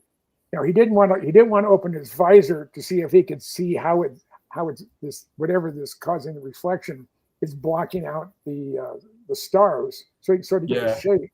Because he said Murphy's Law would say that I'd open my visor up, and that's when I'm we're gonna have a canopy window blowout and I'm dead. Yeah. So he contacted Kadena on secure voice, and he asked, "Hey, we have another bird up." And he said, "Well, you were at the briefing. You're the only one." I said, "Well, I have company. I'm gonna go take a look." So he advanced the throttles. He is at 2.7 at 72,000 feet. The engines are almost in idle. Yeah. They want to go fast. Yeah. So he advances the throttle in about a 10-degree bank, and he starts climbing up towards this object. It's 5 or 6 miles away, and he's 5,000 or 6,000 feet below this object. And as he's heading over there, he said now he's about maybe a mile away, which is very close, and still 1,000 or so feet below it. And they said this thing took off at a 30-degree angle of attack, and he lost track of it. He figured it went between 180 and 200,000 feet.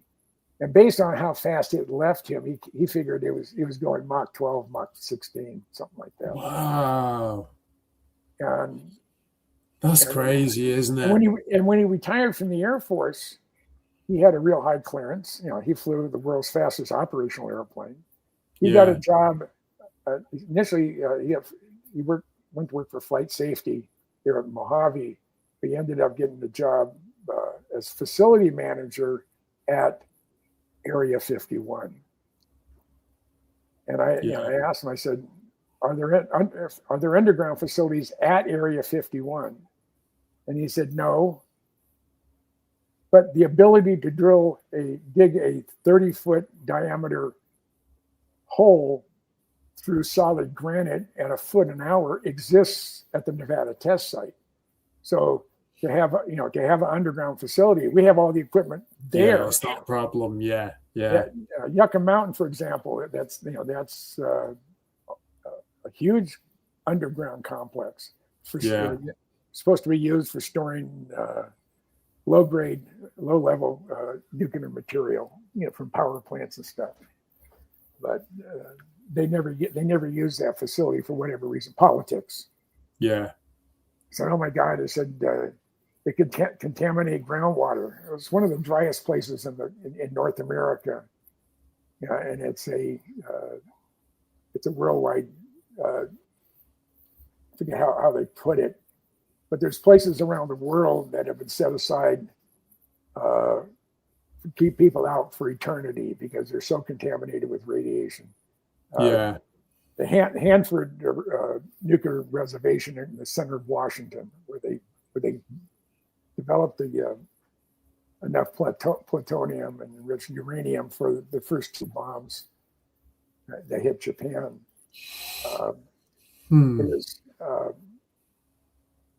I just lost track where I was going. So no, it's cool. But I guess going back to your friend's sighting as he's describing to you, you know, when we look or, you know, we understand in academia about physics, do you believe that there's a hidden physics behind this, especially the reverse engineering stuff? Well, you know, that Bob worked on, the propulsion system. I don't think there's anything out there that I mean humans, haven't been able to reverse engineer or just through brain power develop to be quasi equals at some of the craft that are out there. Yeah. Now Bob said when the first time he saw the sports model, he was outside and apparently raised. He said, but the first time he went to look inside of it. Those thing's 30 foot in diameter, about. And the first time he saw it in the hangar, it wasn't touching the ground. It was just sort of there. And if you pushed on it, it would give just a hair. You can feel it give just a little bit, but then it would. Yeah. But when he looked inside, it was looking like he was looking inside of an auditorium. It was huge on the inside, but it wasn't on the outside.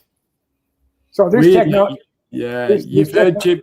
Sorry to interrupt, but Jim Lukatsky spoke about this recently. Yeah. Where he described something the size of like the TARDIS on Doctor Who, but you went inside and it opened up and it was absolutely huge. So yeah. So it's just everything about it is just fascinating. And I wouldn't, not counting me, knowing Bob Lazar, meeting John Lear, becoming friends with John Lear and whatever. I would not have been involved in MUFON or any podcasts at all if it wasn't for Doc Skinner and Michael Schratt. Yeah. This is March of 2019. There's a big MUFON thing in Phoenix. Jeremy Doorbell was there presenting his Bob Lazar thing, which is really a promo for Jeremy. Yeah. And I got there, I drove up there to see Michael, and I know George Knapp was going to be there. And as I get up there, of course, everybody's in the auditorium where they're showing the Bob Lazar story. Yeah. So I go in the vendors area, and I walk in there, and the first person I run into, he's in a booth. He's just in very comfortable, tall stools with back rests and stuff. And so I came in and I said, "Yeah, can I sit down here?" He said, "Sure." So he introduced himself. He says, "I'm Doc Skinner." And I said, "Doc, I'm Jim Goodall." And he stops. He says, "The Jim Goodall?" I've heard that multiple times in my life. I said, "Yeah, why?" I said, I didn't see your name on the program. I said, "I didn't know I was coming here until this morning. I'm here to see Michael Schratt. He's a friend of mine." And that is the beginning of my involvement. That's why I'm here today. Didn't you fall off the stage? That was at a disclosure con at up in Pine Top. Oh, dear God. I was giving a presentation on Area 51, and I'm pointing up to the screen, and I'm stepping back, and all of a sudden I disappeared. Oh, dear God. The stage was a good 30 to 40 inches off the ground, and I fell. And I immediately got up, walked around. And because everybody was aghast, "Oh my God, Jim has fallen." They came running towards me. Oh my God, Doc tells the story the best. I didn't. Yeah. And the one thing I didn't say, and I wish I would have, because I thought about it later, as after I fall off the stage, disappear on them, come around, come back up, says, "Now that I have your attention, let me talk about that." I love that. Yeah, I love that. So did you get a standing ovation from the audience as well? Yeah. and the only other MUFON things I've been invented to, I've never been to contact in the desert. They've never, and I won't go there unless I'm invited. Yeah. I'm retired and I don't have money just to throw away to go wherever, even though I would like to.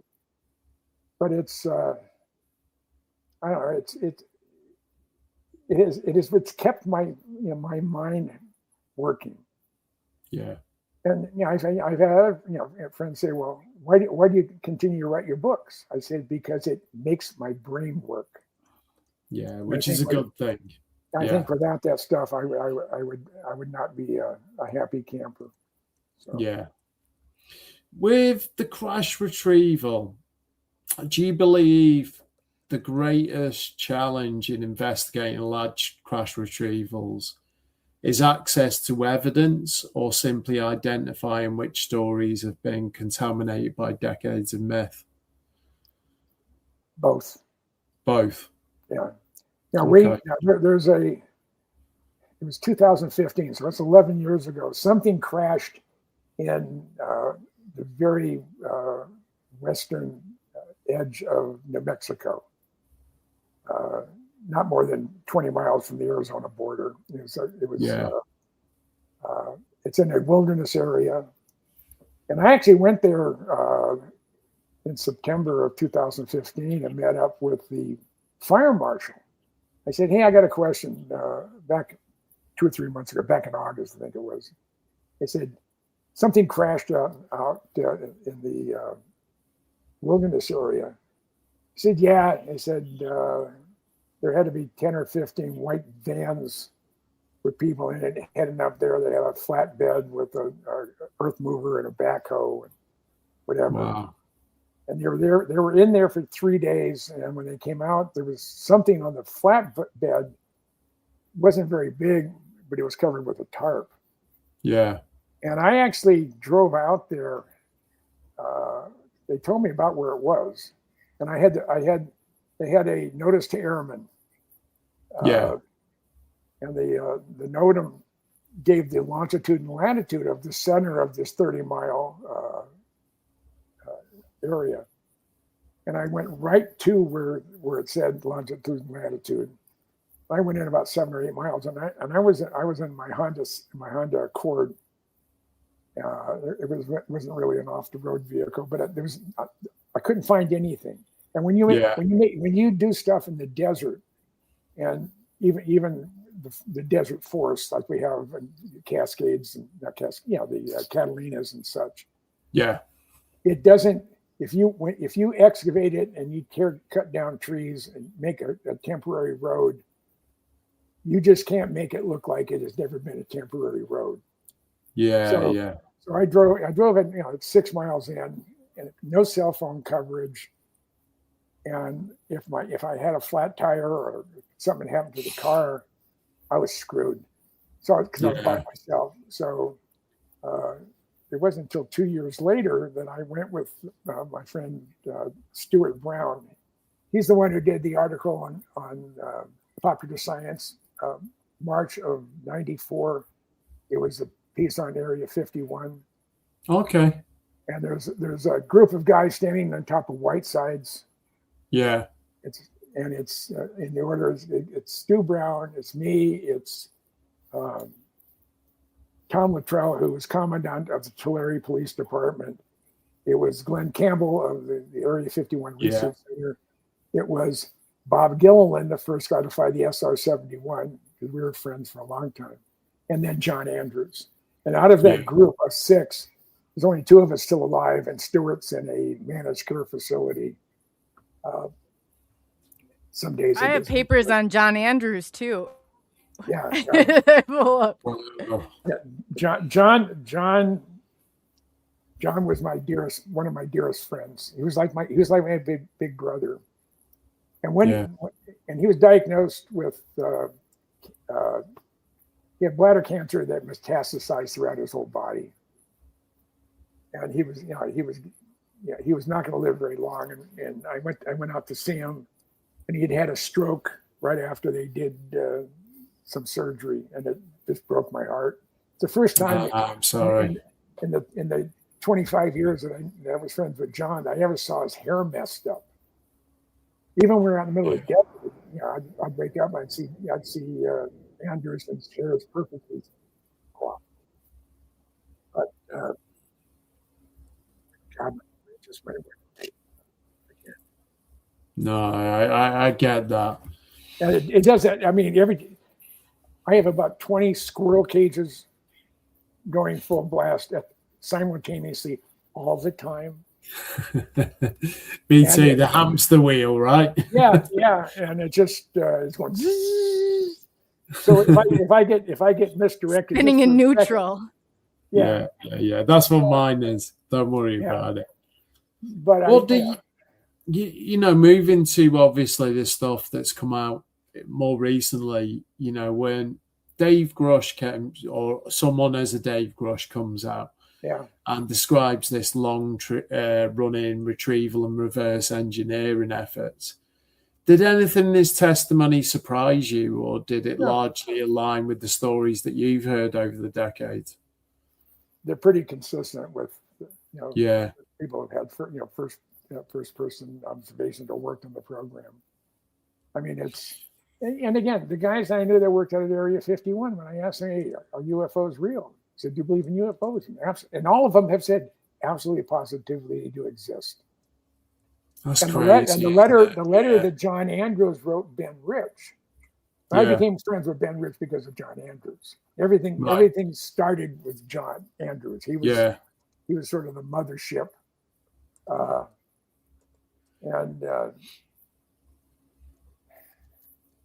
mind again. I have to stay on the same track. Sorry, I've been like that my whole life. Well, so have I. I don't know why you're saying. It's the ADHD brain, you know. Yeah, I have one of those. So I'm dyslexic.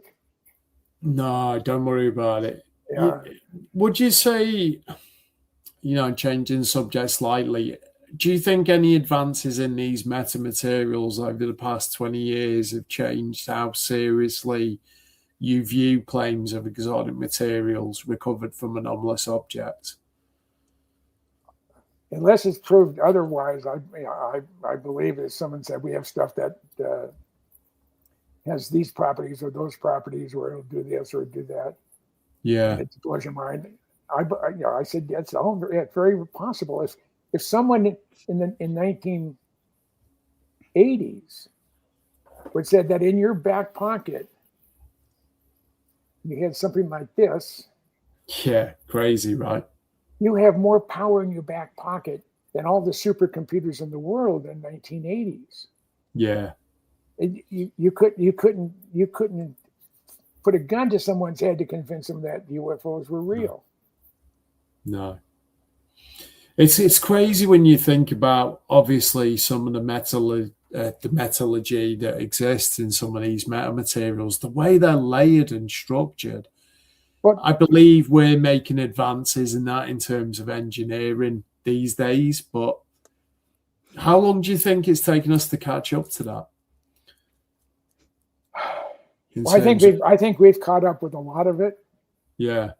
There's a lot we haven't. But let's take Teflon, for example, or Kevlar. Yes. Kevlar.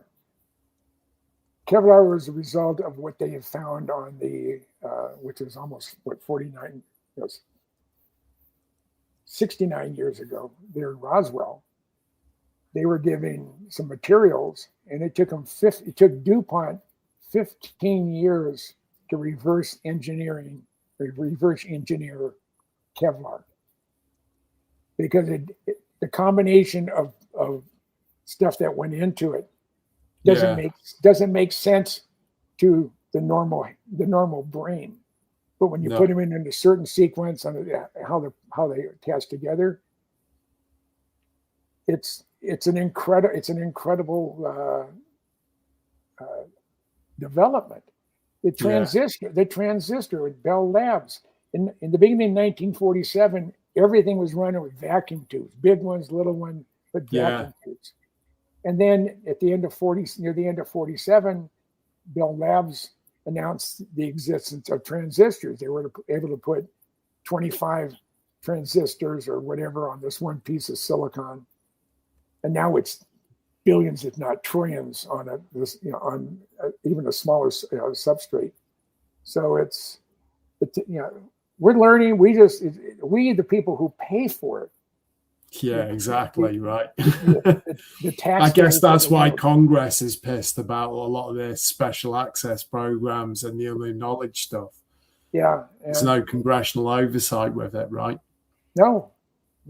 Money being siphoned off.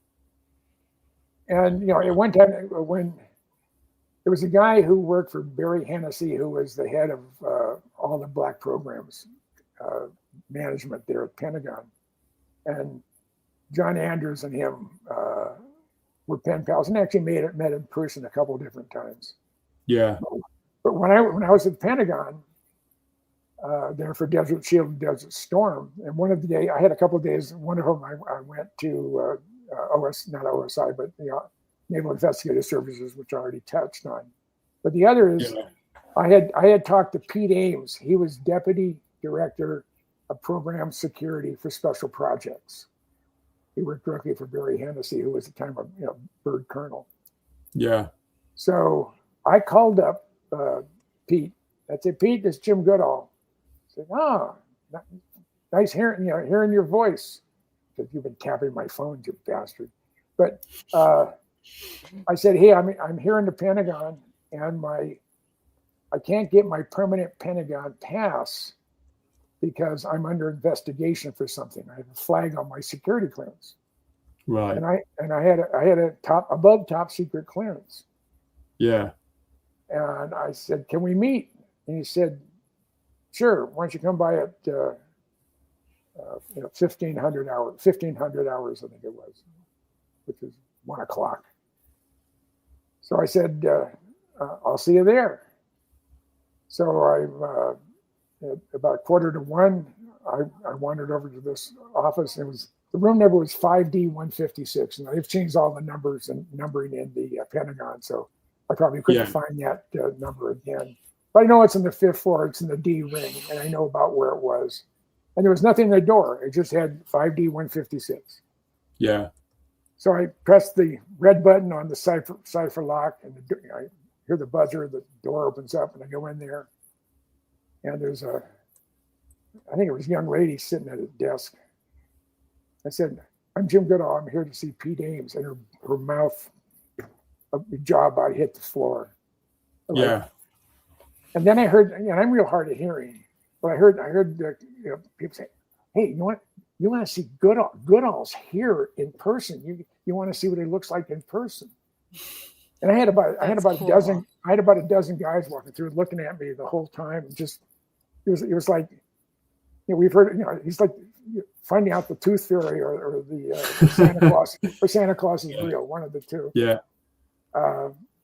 Finally, Pete came out and brought me into a conference room. There's another agent in there, and he was holding up my book, my F-117 book.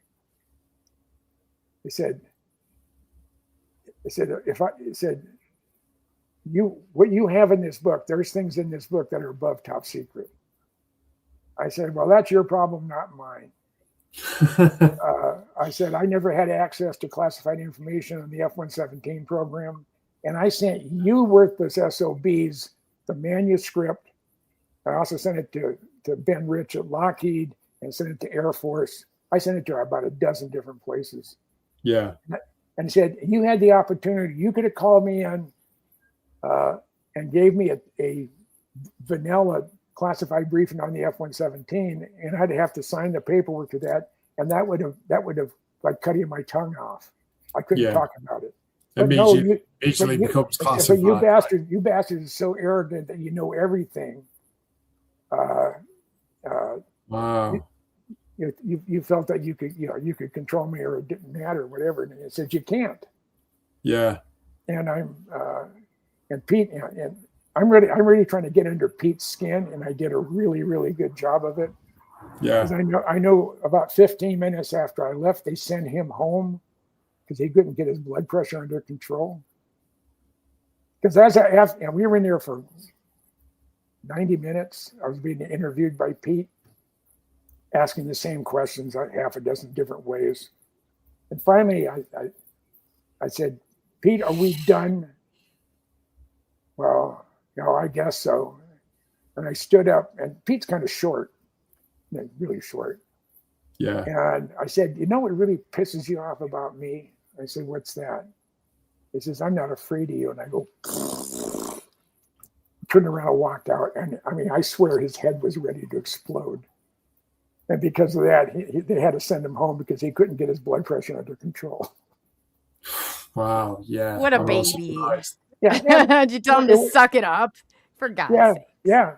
It's just, and I'm very well known. And I don't know how long you can go, but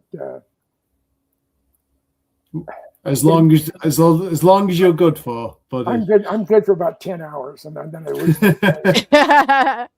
I'm just looking at the time. It's kind of like midnight here in the UK, but I'm enjoying chatting to you, so we can go. Yeah, and I'll come on again. And I don't care if somebody only has one person has. He doesn't care if you have one subscriber. He'll still come on. Yeah. He really will. I think we'll have more than one person tuned into here. Honestly, buddy. Yeah. So go back in history to 1996. It's June. The F-117s, when they came back from Desert Storm, they didn't come back to Tonopah Test Range. They went directly to Holloman Air Force Base in Alamogordo, which is not that far from Roswell. Yeah. And okay, my brain just went. Oh my!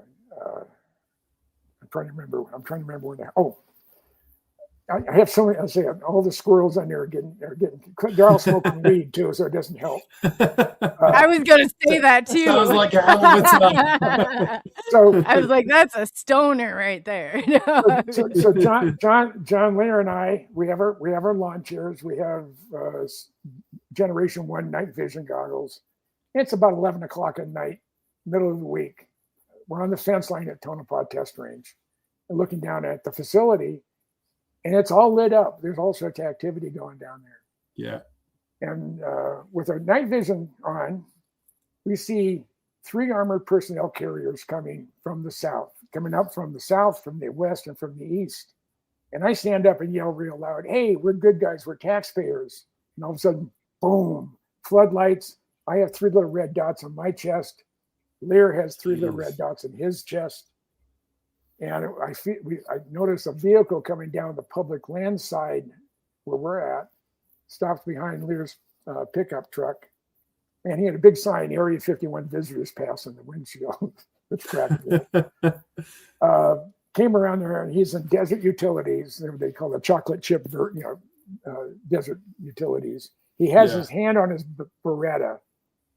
Sure. He said, you're in a restricted area, and I'm ordering you to leave. And I said, sir, I don't know who the hell you are, but we're in public lands, and I don't have to, I'm not going to leave. I said, I'm ordering you out of a restricted area. And I said, sir, according to these, I pulled out an aeronautical map. According to this official government documents, it says the longitude and latitude of your restricted area is the northern boundary is such and such. And if you go look at the base of that fence post that my buddy has his feet up on the barbed wire, you'll see a USGS medallion, U.S. Geological Survey's medallion, that gives the longitude and latitude to the second. I said, sir, I'm in public lands. I can be here for 15 consecutive days without asking anybody's permission. I want to see some ID. Did you ask him for ID? I was going to say you did. He says, I want to see some ID. I said, well, who are you? So I'm Captain so-and-so with ASI, Advanced Security Inc. Oh I said, sir, and I never used profanity at him. I never did anything to try to, I did everything could to piss him off, but in a nice way. Yeah. And what's John doing during? He's not saying a word. He still has his feet up on the barbed wire. This is I want to see some ID, and I said, who are you? I want Captain so and so with ASI. I said, well, you're a rent-a-cop. You don't have jurisdiction on this side of the fence. And his face went about this color red. I mean, he just went. Can imagine. He said, I've been deputized by the federal government in the state of Nevada to uphold the laws of the federal government, state of Nevada, Lincoln, Esmeralda, and Nye County. I said, well, good for you. I said, I tell you what, you show me yours, I'll show you mine. So he hands me his ASI security badge. I said, sir, that's not a valid form of ID. I need something issued by the state or federal government. Wow. Like a citizen's arrest. He's going beetroot red at this point, right? Just going crazy. So begrudgingly, he pulls out his Nevada driver's license. I lived in Minnesota at the time. Yeah. I pulled out mine. I handed it, I looked at it. I didn't have my reading glasses on. And so I handed it back to him. Lear had his driver's license up. He took the driver's license. There was a guy coming up from the south end to the fence line. The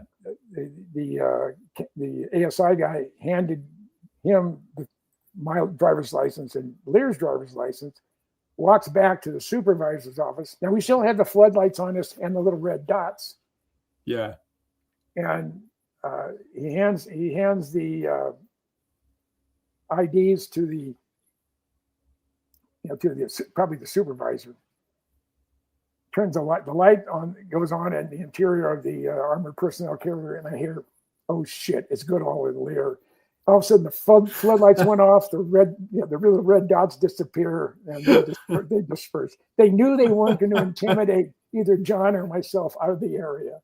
So as it was, I figure over the course of 20 years, I probably cost the federal government in canceled flight tests, either from being on top of Whitesides or Freedom Ridge or Tonopah Test Range, probably $3 to $5 million is what I estimate.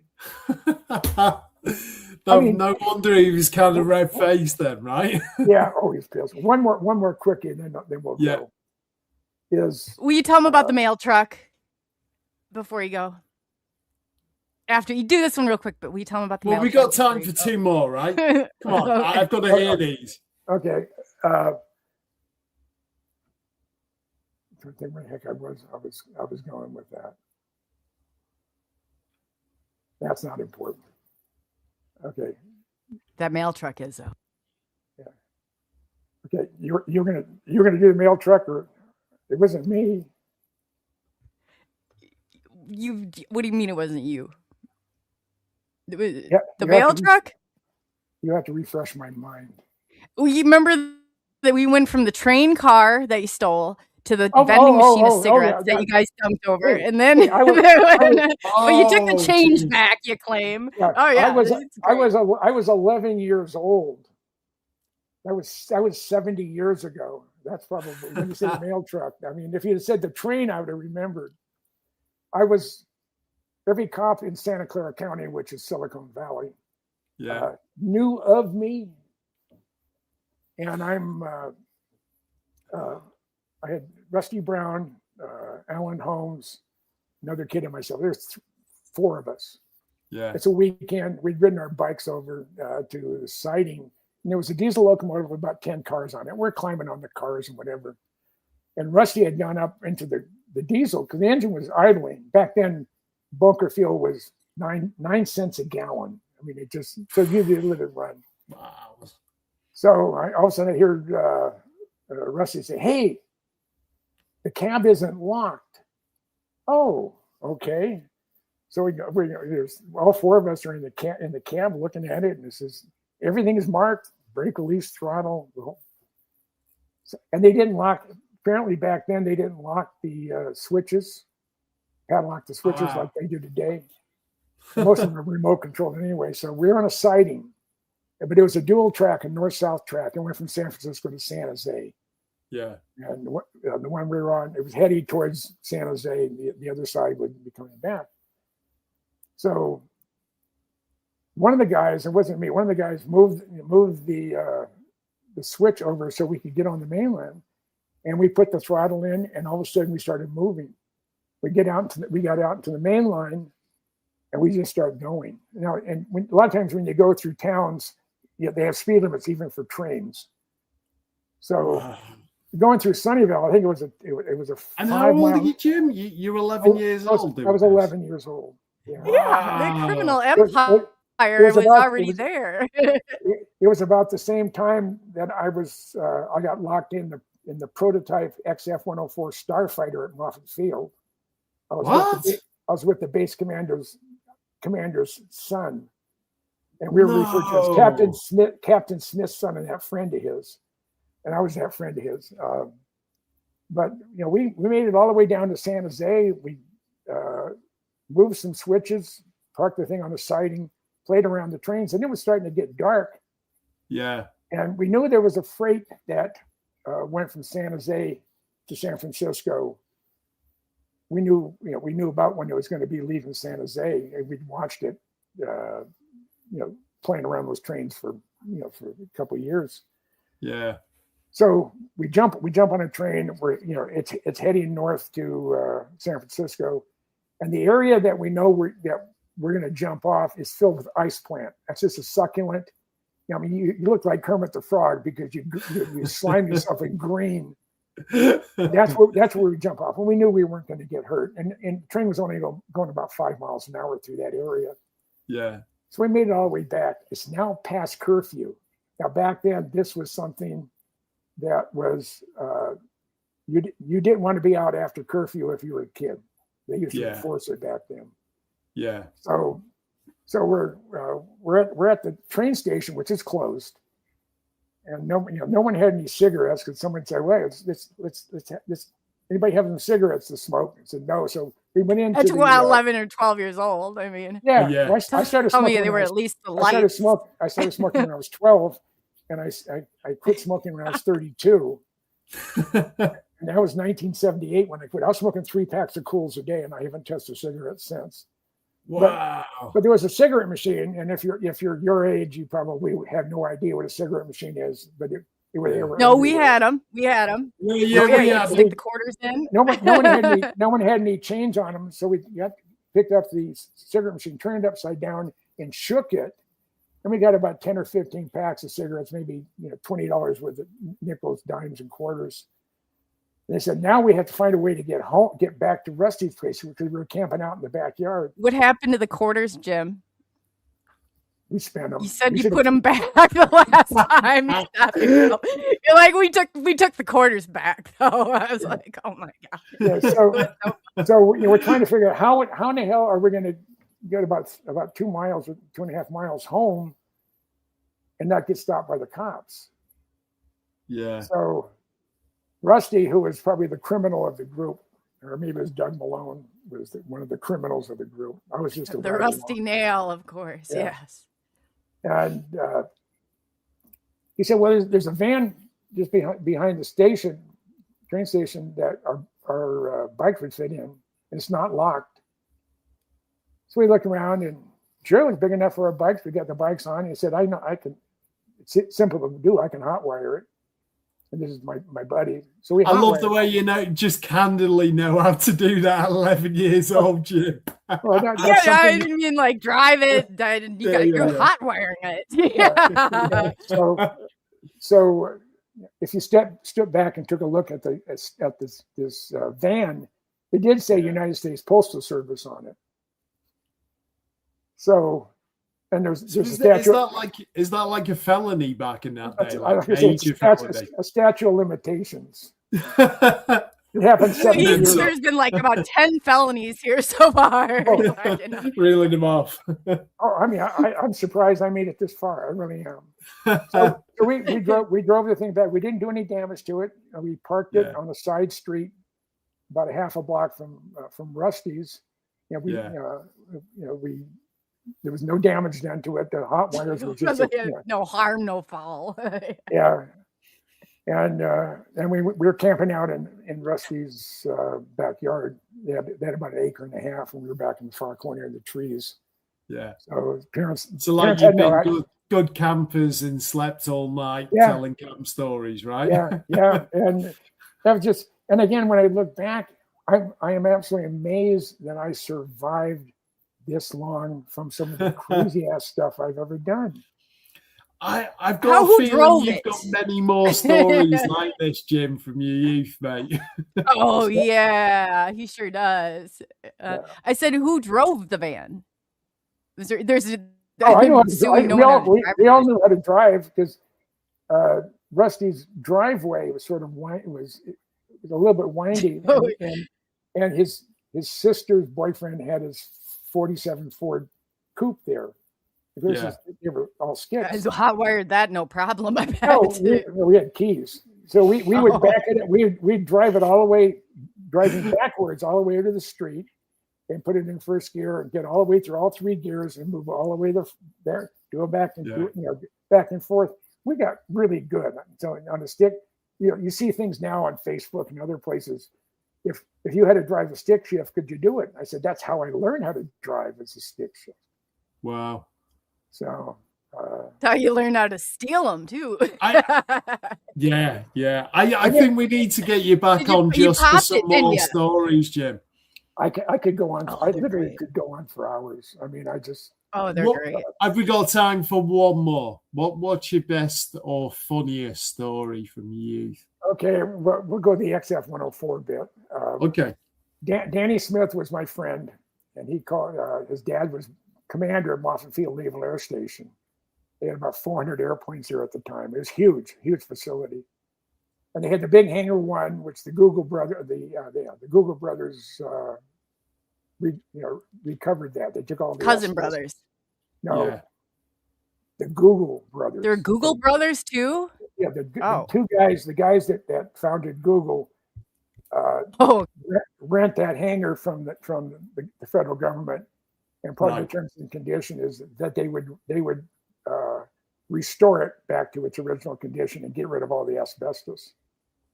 Wow. So, and we were around so much. All the Marine guards and Shore Patrol knew who we were, and we were around so much. We were invisible. We were so obvious. So he said we have to go over the big hangar. So we ride our bikes over there and rode down right in the middle of the hangar, going to the far end closest to the bay. And there's an area that's cordoned off, black curtains. It just says "keep out." It was off limits. That's what it was. Off limits. No guard, nothing. Parked our bikes. Danny pulls back the curtain. Come on in. And they come in. And I look in, and this is still. I think it was still top secret, but it had been at the wind tunnel complex at Moffett Field, the Ames wind tunnel complex. It's the prototype XF-104 Starfighter. Yeah. And I just, oh my God, this is like seeing that Santa Claus is real. Yeah, I can imagine. So we're walking around it, and the wings are only 7 feet long. They're very, very sharp leading edge. And it was called the missile with a man in it. That's how it was advertised. Yeah. Once it became public, now it's still secret. Yeah. So Danny says, "Well, get in the cockpit." Yeah, I said he double dog dared me to get in the cockpit. Chestnut, right? Yeah. So I get in, close to the canopy, latch it. I'm sitting there. You love how it's never Jim, somebody else. Yeah. So I'm going zoom. Yeah. And after about 2 minutes, I start getting a little bit nervous because I'm sitting on an ejection seat, and it was a bottom fire ejection seat. To be in the wind tunnel, they had to take the pyrotechnics out. At 11 years old, I didn't realize that. So I go to unlatch it, and I can't move it. Danny is on the other side with the handle, and we're not strong enough to unlatch the canopy. Oh, shit. So Danny says, "Wait right here. I'll be right back." They're like, "I'm gonna go somewhere." They get the security people, this Shore Patrol, the Marine guards, and his dad. Oh no! 70 years later, my ass still hurts. I bet. But that was the beginning of my passion with the Lockheed Skunk Works. Yeah. Oh, it all stemmed from the breaking and entering. Yeah. That's a great story to tell. And I have one more. We've been going. We might as well. Oh, yeah. Come on. 2.5 hours. I'm enjoying this. So come on. in like I told you, in August of '89, Ben Rich called me at home and said, "Hey, the Blackbirds aren't going to make it through Congress. If anybody could scrounge one, it's you." Yeah. So I submitted all the paperwork. I figured out how to get there. I called the Adjutant General of the State of New York. We're going to be able to use 2 of his C5s, but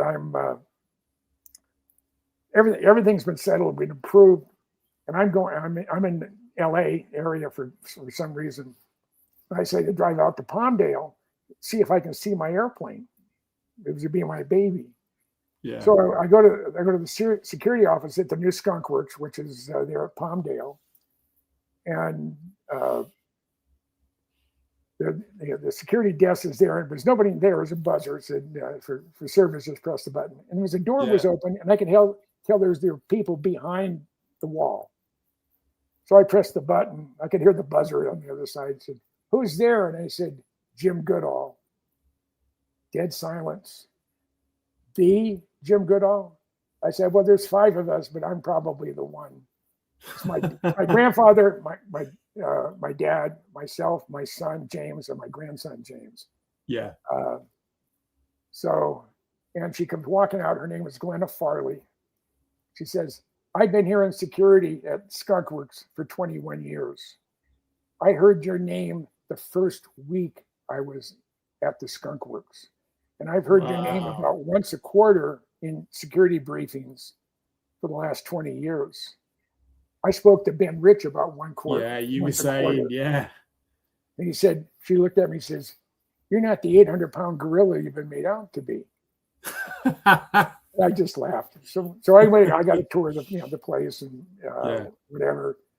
And then, so October 10th of 91, I filled a C-130 with 13,000 pounds of equipment, or 18,000 pounds of equipment. There was 13 of us, and we flew from Minnesota to Palmdale, landed at Air Force Plant 42, and taxied right into the Skunk Works. And it took us 2.5 days to dismantle the Blackbird. Wow. I can't believe you got it. That's crazy. That's crazy. Even today, I can't believe I pulled it off. Yeah, that's insane. So on October 27th, 1991, the New York Air Guard, 2 C5s came in. One was loading the fuselage, and one was loading the engine nacelles and outer wing panels. Wow. That's great. That's a part of history, isn't it? No one can ever take that away from you. Yeah, I'm the only enlisted guy in the military that's ever scrounged $100 million spy plane and two C5. Yeah, right. Do you think they'd let you near that had they known the childhood stories about the train? And I know if the last woman I was married to threw all my stuff away. I had about 500 3x5 cards with names, places, dates, and stuff. It was all chronological. Yeah. So they didn't have gas for us at Air Force Plant 42. So we flew on the night of the 27th of October. We flew from Palmdale to Travis up near the Bay Area and spent the night in the area. Next morning we come back, 7:30 in the morning. We're getting ready to fly it back to Minnesota. We take off from Travis. We're out about 45 minutes, and the Chief Master Sergeant Loadmaster started to get ready to go down in the cargo compartment. I said, "Hey, can I go with you?" Yeah. He said, normally I'd have to say no, but since this is your project and that's your baby, sure, come on down. Yeah. So I come down. I had a wheel check chock. your pockets when you leave. I had a wheel chock holding the canopy open because the counterbalance was out of nitrogen. Yeah. And I had a 5-gallon bucket in the cockpit with a cushion on it. I climbed up in the landing gear and walked on the chines, opened up the canopy, got inside, closed the canopy, and I'm in there for about 45 minutes going zoom, zoom. And I'm just in hog heaven. And all of a sudden I hear a rap on the bottom of the fuselage. Hey, we got to go back up. So I open the canopy, get up, reverse myself, go back up. Yeah. And now we're just starting our approach to Minneapolis, Minnesota. And the chief came back and said, the boss said you can be in the cockpit when we land. I'm already in the front of the airplane, so I went over and sit in the navigator station. No, down the cargo hold. So I went back down in the cargo hold and got it back into the cockpit when the C-5 landed. Wow. So the next day, I called up Ben Rich. I said, Ben, I think I have a Blackbird record that no one but me will ever be part of. Yeah. And he says, what's that? He says, I'm the only person on the planet to have been in the cockpit of a Blackbird at 33,000 feet at Mach 0.72 inside another airplane. And I landed it too. And he just started laughing. He said, he's laughing so hard, he said, I almost wet my pants. And you were a stowaway for a bit. I said, and you were a stowaway for a bit in there too. You got to keep that part. A stowaway, like you have to refresh me. That would be what a stowaway was if you were in a place like and you were in the cargo bed, right? Oh yeah. I would add that to the list. Yeah. Yeah. So that's something. He does this to my jokes on purpose. I know you do. Yeah. I mean, so no one will ever be able to match me on that. No. But Ben thought that was hilarious. No, that's incredible. Wow. Yeah. We need to get you back for a part 3 because I if it wasn't 10 to 1 in the morning here in the UK, I could go for hours more with you, Jim. Yeah, just in awe of many of your stories, buddy. And I opened a chat, Jim. I sent you guys the link. The link has the chat with Jay in it, so just so you're connected. Oh, okay. Yeah. Okay. But I just want to say, on behalf of our audience, Coley, SNX Radio, thank you, sir, for your time. I've got a feeling we've just scraped the surface tonight in terms of some of the stuff you can talk about. Well, there isn't anything I can't talk about. Like I've told everybody over the years, I don't keep anything to myself. I will share it with somebody. Because I have noticed one common anage, if you want to call it that, is I can see exactly why you and Mr. Lee were friends. Very similar sense of humor and mischief. Well, all my wives and a lot of my girlfriends over the years have said, you don't have any normal friends. I said, normal people are boring. I totally agree. And that's why I have one guy I hang with here in Tucson. I can go to LA and there's a couple dozen out there, or when I go on the road, trip. And I've tried to get through Iowa, your neck of the woods. I know. You next time, Jim, you have to. Weather has prevented me, and the tornadoes that have been out there. It's just absolutely unbelievable. It's crazy. Yeah. I think we need to get you back to our shows as well, Jim, at some point. Give you a proper tour. Yeah, but I can talk about airplanes and things that go bump in the night. And everything after he knows the statute of limitations is over. Yeah. But but I do look back at just me being able to get a Blackbird. Yeah, that's. I mean, in an Air Guard museum, give me a break. How the hell is going to happen? But that's what I say. When you come through Iowa, we're going to go and we're going to test this out. Like we're going places and we're using the Jim Goodall and we're getting through.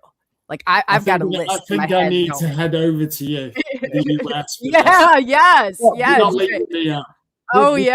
Before 9/11, I could go on almost any base and talk my way onto the flight line to take pictures. Wow. Post 9/11. I believe I've seen the pictures. Yeah. Post 9/11.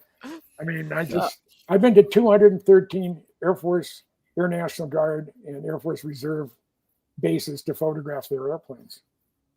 Check his name out. I said six figures. Okay.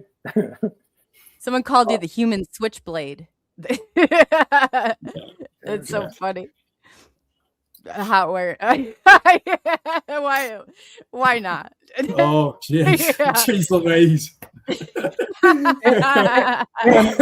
If that isn't enough. Oh God! Oh, what's that? I was waiting for the jar pot. No, what was that? That comes later. No, he did this one. Oh, my days. Oh, where'd he go? He's going to grab it. Yes. Yes. I got this one time, Jay. I was dying laughing. It was so funny. Oh, there it is. Oh, I love it. So, as we're full disclosure right now. Everybody's running for their stash. I love it. Oh my God, that is great. That's great. I got a vape somewhere. Literally pre-rolled, Jim. Pre-rolled for when I get off air. Oh, I only smoke at night, late at night. Me too. Me too. 40 years ago, the day Challenger blew up, I mentioned earlier, I was under anesthesia for 11 hours and brain surgery. Yeah. And as a net result, I've had a headache for 40 years. Wow. Scale of 1 to 10, it's always a 4. Yeah. During the day, it's just background noise. But when I go to sleep, I need something. I don't drink. Yeah, I don't either, mate. Yeah, I just need I need something to cut the edge so I can fall asleep. Yeah, so, I'm the same. I've got MS, so multiple sclerosis, and I'm like you. Until the evening, I won't. I stay sober, but I get it medically legal as well. Yeah, mine's medical as well. Yeah. So, which we've only just started doing here in the UK, literally probably in the last so many years. But yeah, well, it's still legal to me one of the greatest plants that exists. Yeah. So, but I live a fun life. Yeah, and I drive fast cars. I like fast airplanes. Fast trains. Trains, yeah. Mail cars, you name it, he stole it. 2 years ago, we had the Union Pacific Big Boy come through Tucson. Yeah, it's 138 feet long. That includes the tender. It weighs 1.3 million pounds, and it's the largest steam locomotive ever built. That's his next heist. Yeah. Yeah. Wow. I know I couldn't pull that one off. If I was 11, maybe, but not 70, not 81, not 70. I don't know. We could put it to the test and see. Yeah, we could. Just don't bring that jar of pot with you, and we'll be good. Yeah. You're Jim Goodall. Yeah. Bring the jar of pot. Bring me. We're good. One more thing before we go, as far as weed goes. I was visiting a friend of mine's widow. Tom Pugh. Tom was an SR-71 pilot. He was my friend, and when he died, he had a stroke. Yeah. And when he died, his wife said, "There's most of the Blackbird stuff that he has, no one wants. The personal stuff, yes, but the other stuff, yeah. Would you do something with it?" And I said, "I tell you what, I'll bring everything home. I will minus shipping costs because they can be quite expensive. Yeah, I'll split it with you." He said, "That's great." So I had about $4,000 worth of stuff that I had sold, and minus shipping costs. And she got $2,000, and I kept $2,000, so it was fun. But yeah, Tom actually threw me. He was the base commander or the wing commander at Beale in '81, and he actually had me escorted off the base. Yeah. Wow. And I just went around to the Green Valley gate and came back in. But then we became friends. I mean, he just Once he realized I wasn't a bad guy, I was a real strong proponent of the airplanes that he flew. So he didn't want you to steal them, so he thought I better be good, cordial. But I've done stuff when I think about it today, it absolutely blows me away. It's definitely a life that's lived, buddy. I love it. I love it. It really does. So it was as usual, Chloe. It was a delight, Jay. It's just a delight chatting with you. Thank you. I'm, I've been sort of glancing at, some of the things that people have texted. And, they love you, Jim. I always get good feedback from when you come on. They love you. Yeah, and I say any time. And if anybody's out there, anybody that Jay, that or Chloe, if they need a talking head to talk about what we've been talking about, I'm more than I can put you in touch with some folks over in our shores. That would be great to get him over in the UK. Yeah, he will too. Anytime I've asked him, or even like he'll be like, if you can't find anyone, Jim is so good about it. He is so good about it. Like he's like, I don't even care if there's one. He'll go and he'll talk. Like that's really nice, when you first started. That's awesome, isn't it? Yeah. If it was, Jay, if it was just you and I, and you didn't have anybody, I would still talk for 2 hours and 43 minutes. Yeah. Yeah, no, do you know what? Like, if it wasn't, it's just gone 1 a.m. here in the UK. I could sit and listen to you for another 2-3 hours, buddy, honestly. The level. I could fill that time, and all I need is something to jog my memory. And that's what I'll talk about something, and all of a sudden, and that's what gets me in trouble with my memory. I'll be talking, I got to talk about this, and then I think about it. What the hell was I talking about? I saw you run for that jar of pot. I saw you run for that. That was impressive. Yeah. That's only at night. That's only at night. Considering the level of detail and everything that you've encountered and obviously the personal stories, I think you're still as sharp as hell, buddy. And, for me personally, I said before we got on there that I've read your book, and like I was super excited about meeting you and getting the opportunity to speak with you on there. Massive amount of respect for the work that you've done, and please let's do this again. I'd really absolutely. I enjoyed it, and I've always enjoyed Chloe's time with her. Yeah, Josh, you call me Nicole. I'm nice. Yeah. That's how. That's how I knew who you were, was Nicole, and it wasn't. You're one of the only few that still call me Nicole. It's funny because it all transferred, but Jim always calls me Nicole when it's off scene, but then he'll different variations of it on. I've only known a couple Nicoles, and all of them have been good looking and fun. Oh, it must be the name. I love that. He's still got it. He's still got that charm, man. I can see. Oh yeah. I've had 4 wives. And, well, one I was married for 20 years. Yeah. Next one was 5 years. She was the Antichrist. And then I was married to the fraud. She took me for over $1 million. Took me for everything. Oh yeah, threw your stuff out when she got done. And then the sweetie I'm married to today, and I'm losing her because she has Alzheimer's. I'm sorry, buddy. That breaks my heart. I'm sorry. I know. But listen, let's do this again, mate. And, let's not leave it too long either. An absolute pleasure, and as I say, and I sincerely mean this, I could sit and listen to your accounts for hours and hours. I'm definitely going to pick up the rest of it. Did you say 30 books you've authored now? 31. 31. Wow. Two of them are reprinted in Chinese. Wow. So I count those 2 books. Normally I have 29 books, actual books. Yeah. And they came out with 2 in China. My B2 stealth bomber book and my 75 years of the Skunk Works. They paid the Chinese paid to have it translated into whatever. That's incredible in itself, mate. And you know, as I say, the level of knowledge that you've got, and I could sit and listen to, you know, the John Lear stories, even the Bob Lazar stories all night.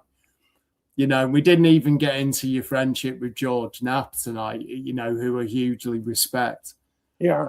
You know, thank you for coming on tonight. This has been, honestly, probably one of the greatest podcasts that I've had the chance to be part of. Well, I enjoy the subject matter. Yeah. And again, when Nicole asked me if I'd be on with you, I said, absolutely, sure. Yeah. No, he did. Really it was very cool. And there's another podcaster from the UK. Her name is Dani, D-A-N-I. I don't know if I know her. I'm going to be with her July 23rd. Okay. From the UK. Yeah. I'll look for links and I'll repost them for you, because so people can go over and watch. They love you, Jim. But that tickles me, and I'm just me. I'm a guy that there was a window of opportunity that only happens once in a lifetime. Yeah, and that's when awesome. You seized that. It began when I met John Andrews, and it's sort of morphed into what it is today. And I've been, you know, even with me smoking weed as a young person, boosting cars and stealing trains. Yeah. I'm blessed with a really good memory. Yes, you are. Yeah, you definitely are. And music is what sends me off to places. Dancing. Yeah. He likes to dance. To me, that the only thing more dancing is the only thing that you can do in public with your clothes on. It's passionate. I absolutely love it. And where else can you go into a place and it's loaded with good-looking women, and a slow song comes up, and you go ask some young lady to dance, and you put your arms. I mean, that's pretty cool. And you're a DD too. You don't drink. No. No, me either. Yeah, and I know when I used to travel a lot. One of the examples, it was a place called Johnny's Hideaway in Atlanta.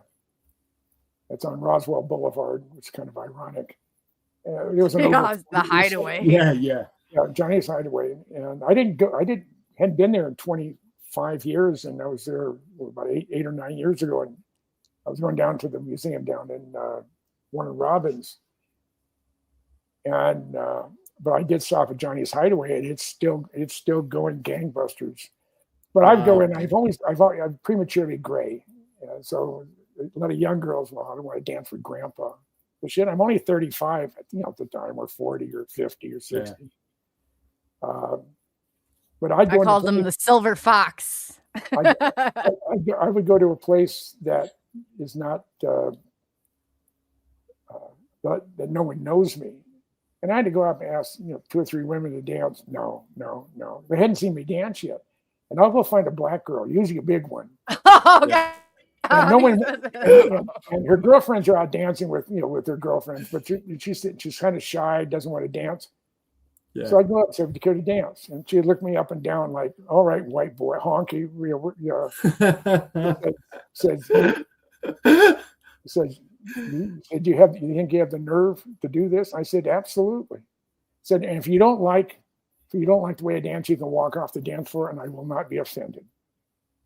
Yeah. So after about 4 dances, she's sopping wet, sweating. I am too. I'm in Atlanta. It's summertime, and from that point forward, I don't have to ask any girl, or woman to dance. They come up and ask me. Love that. Because there isn't anybody out there that half my age that can beat me in dance. God, white or black. Love that. That's ace, man. Yeah, That's ace. So. So Thank you very much for your time tonight. My pleasure. And Chloe, it was a delight. Thank you for inviting me. Yes, Jim, and we'll talk to you soon. Always. Thank you, my friend. Thank you for. I mean, I needed tonight. This was good for the soul. It really was. Definitely. Needed this. I'm glad I was able to help. I'm glad I was able to help. Yes, thank you, Jim, and we'll talk to you Jim. soon. Take care. And good night. God I will bless. see you later. And Jay, we got to stay in touch.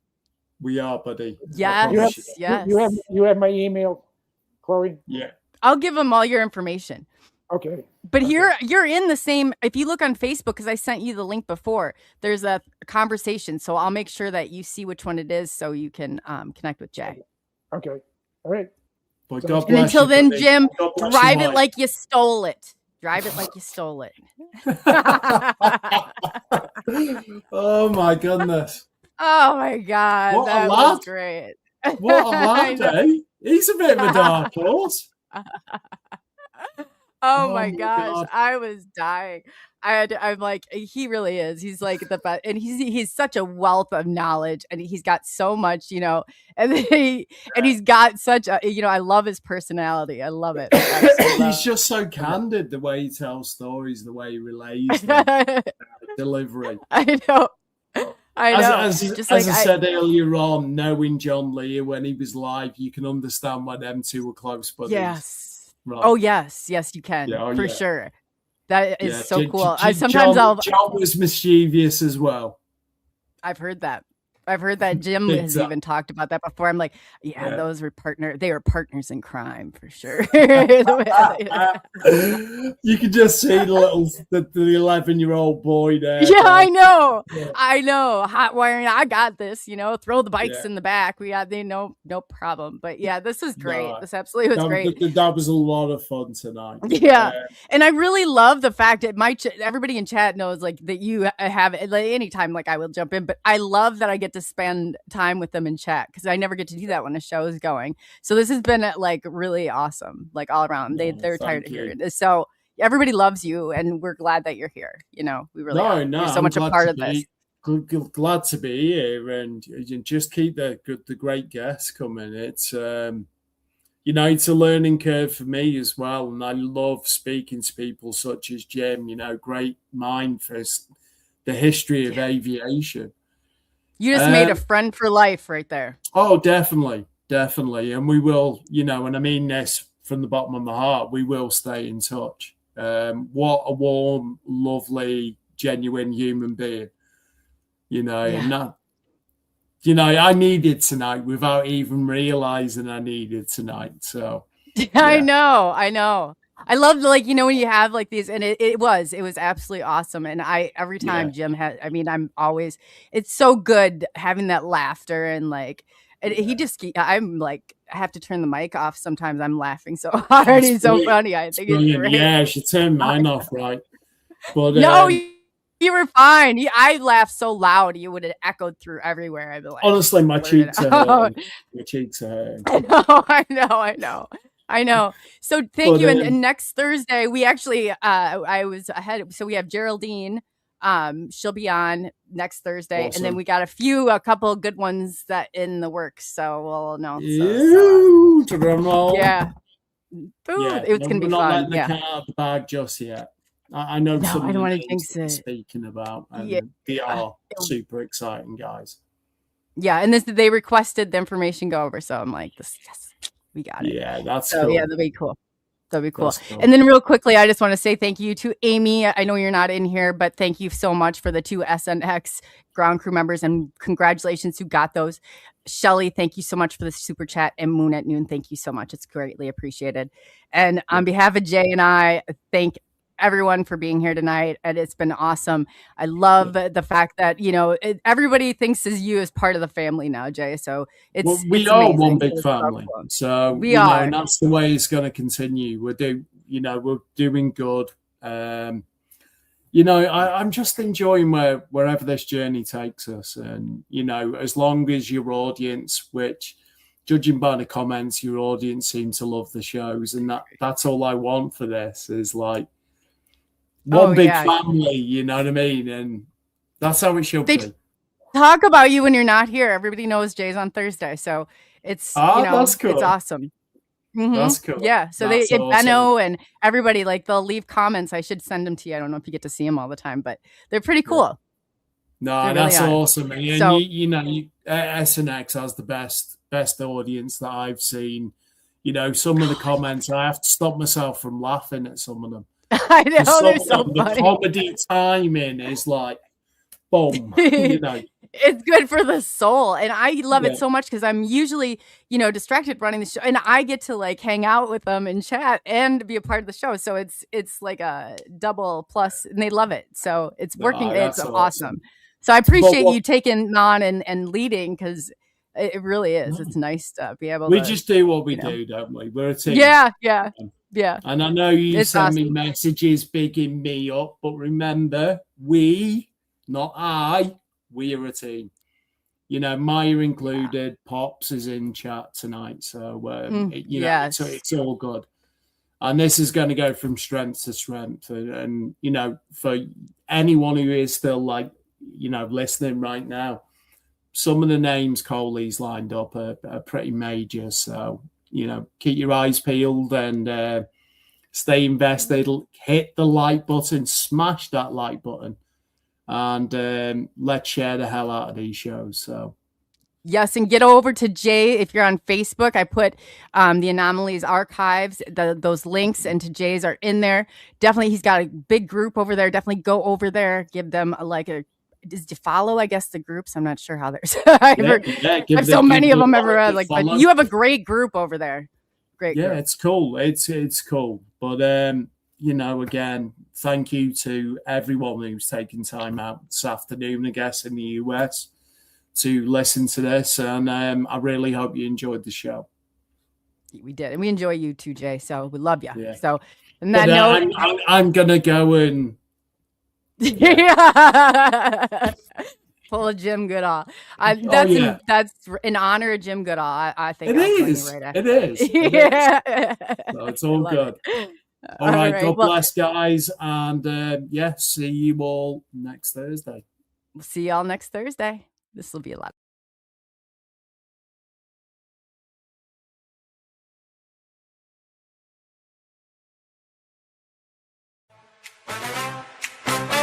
Together we explore it, night after night. So go! True crime, disclosure, non-stop. SNX crew, lead the way. Different views, here to stay. James Gilliland orbs, peaceful contact shine. East City skies where the UFOs align. Daryl W. Sims, implants cross the line. Alien hunter evidence, truth redefined. Stephen Love Ray, Phenomena connections burning bright. Seth Breedlove, small town monsters, legends ignite. David Spinks, energy, hold and deep. Vibrations rising, awakening from sleep. Truth drive.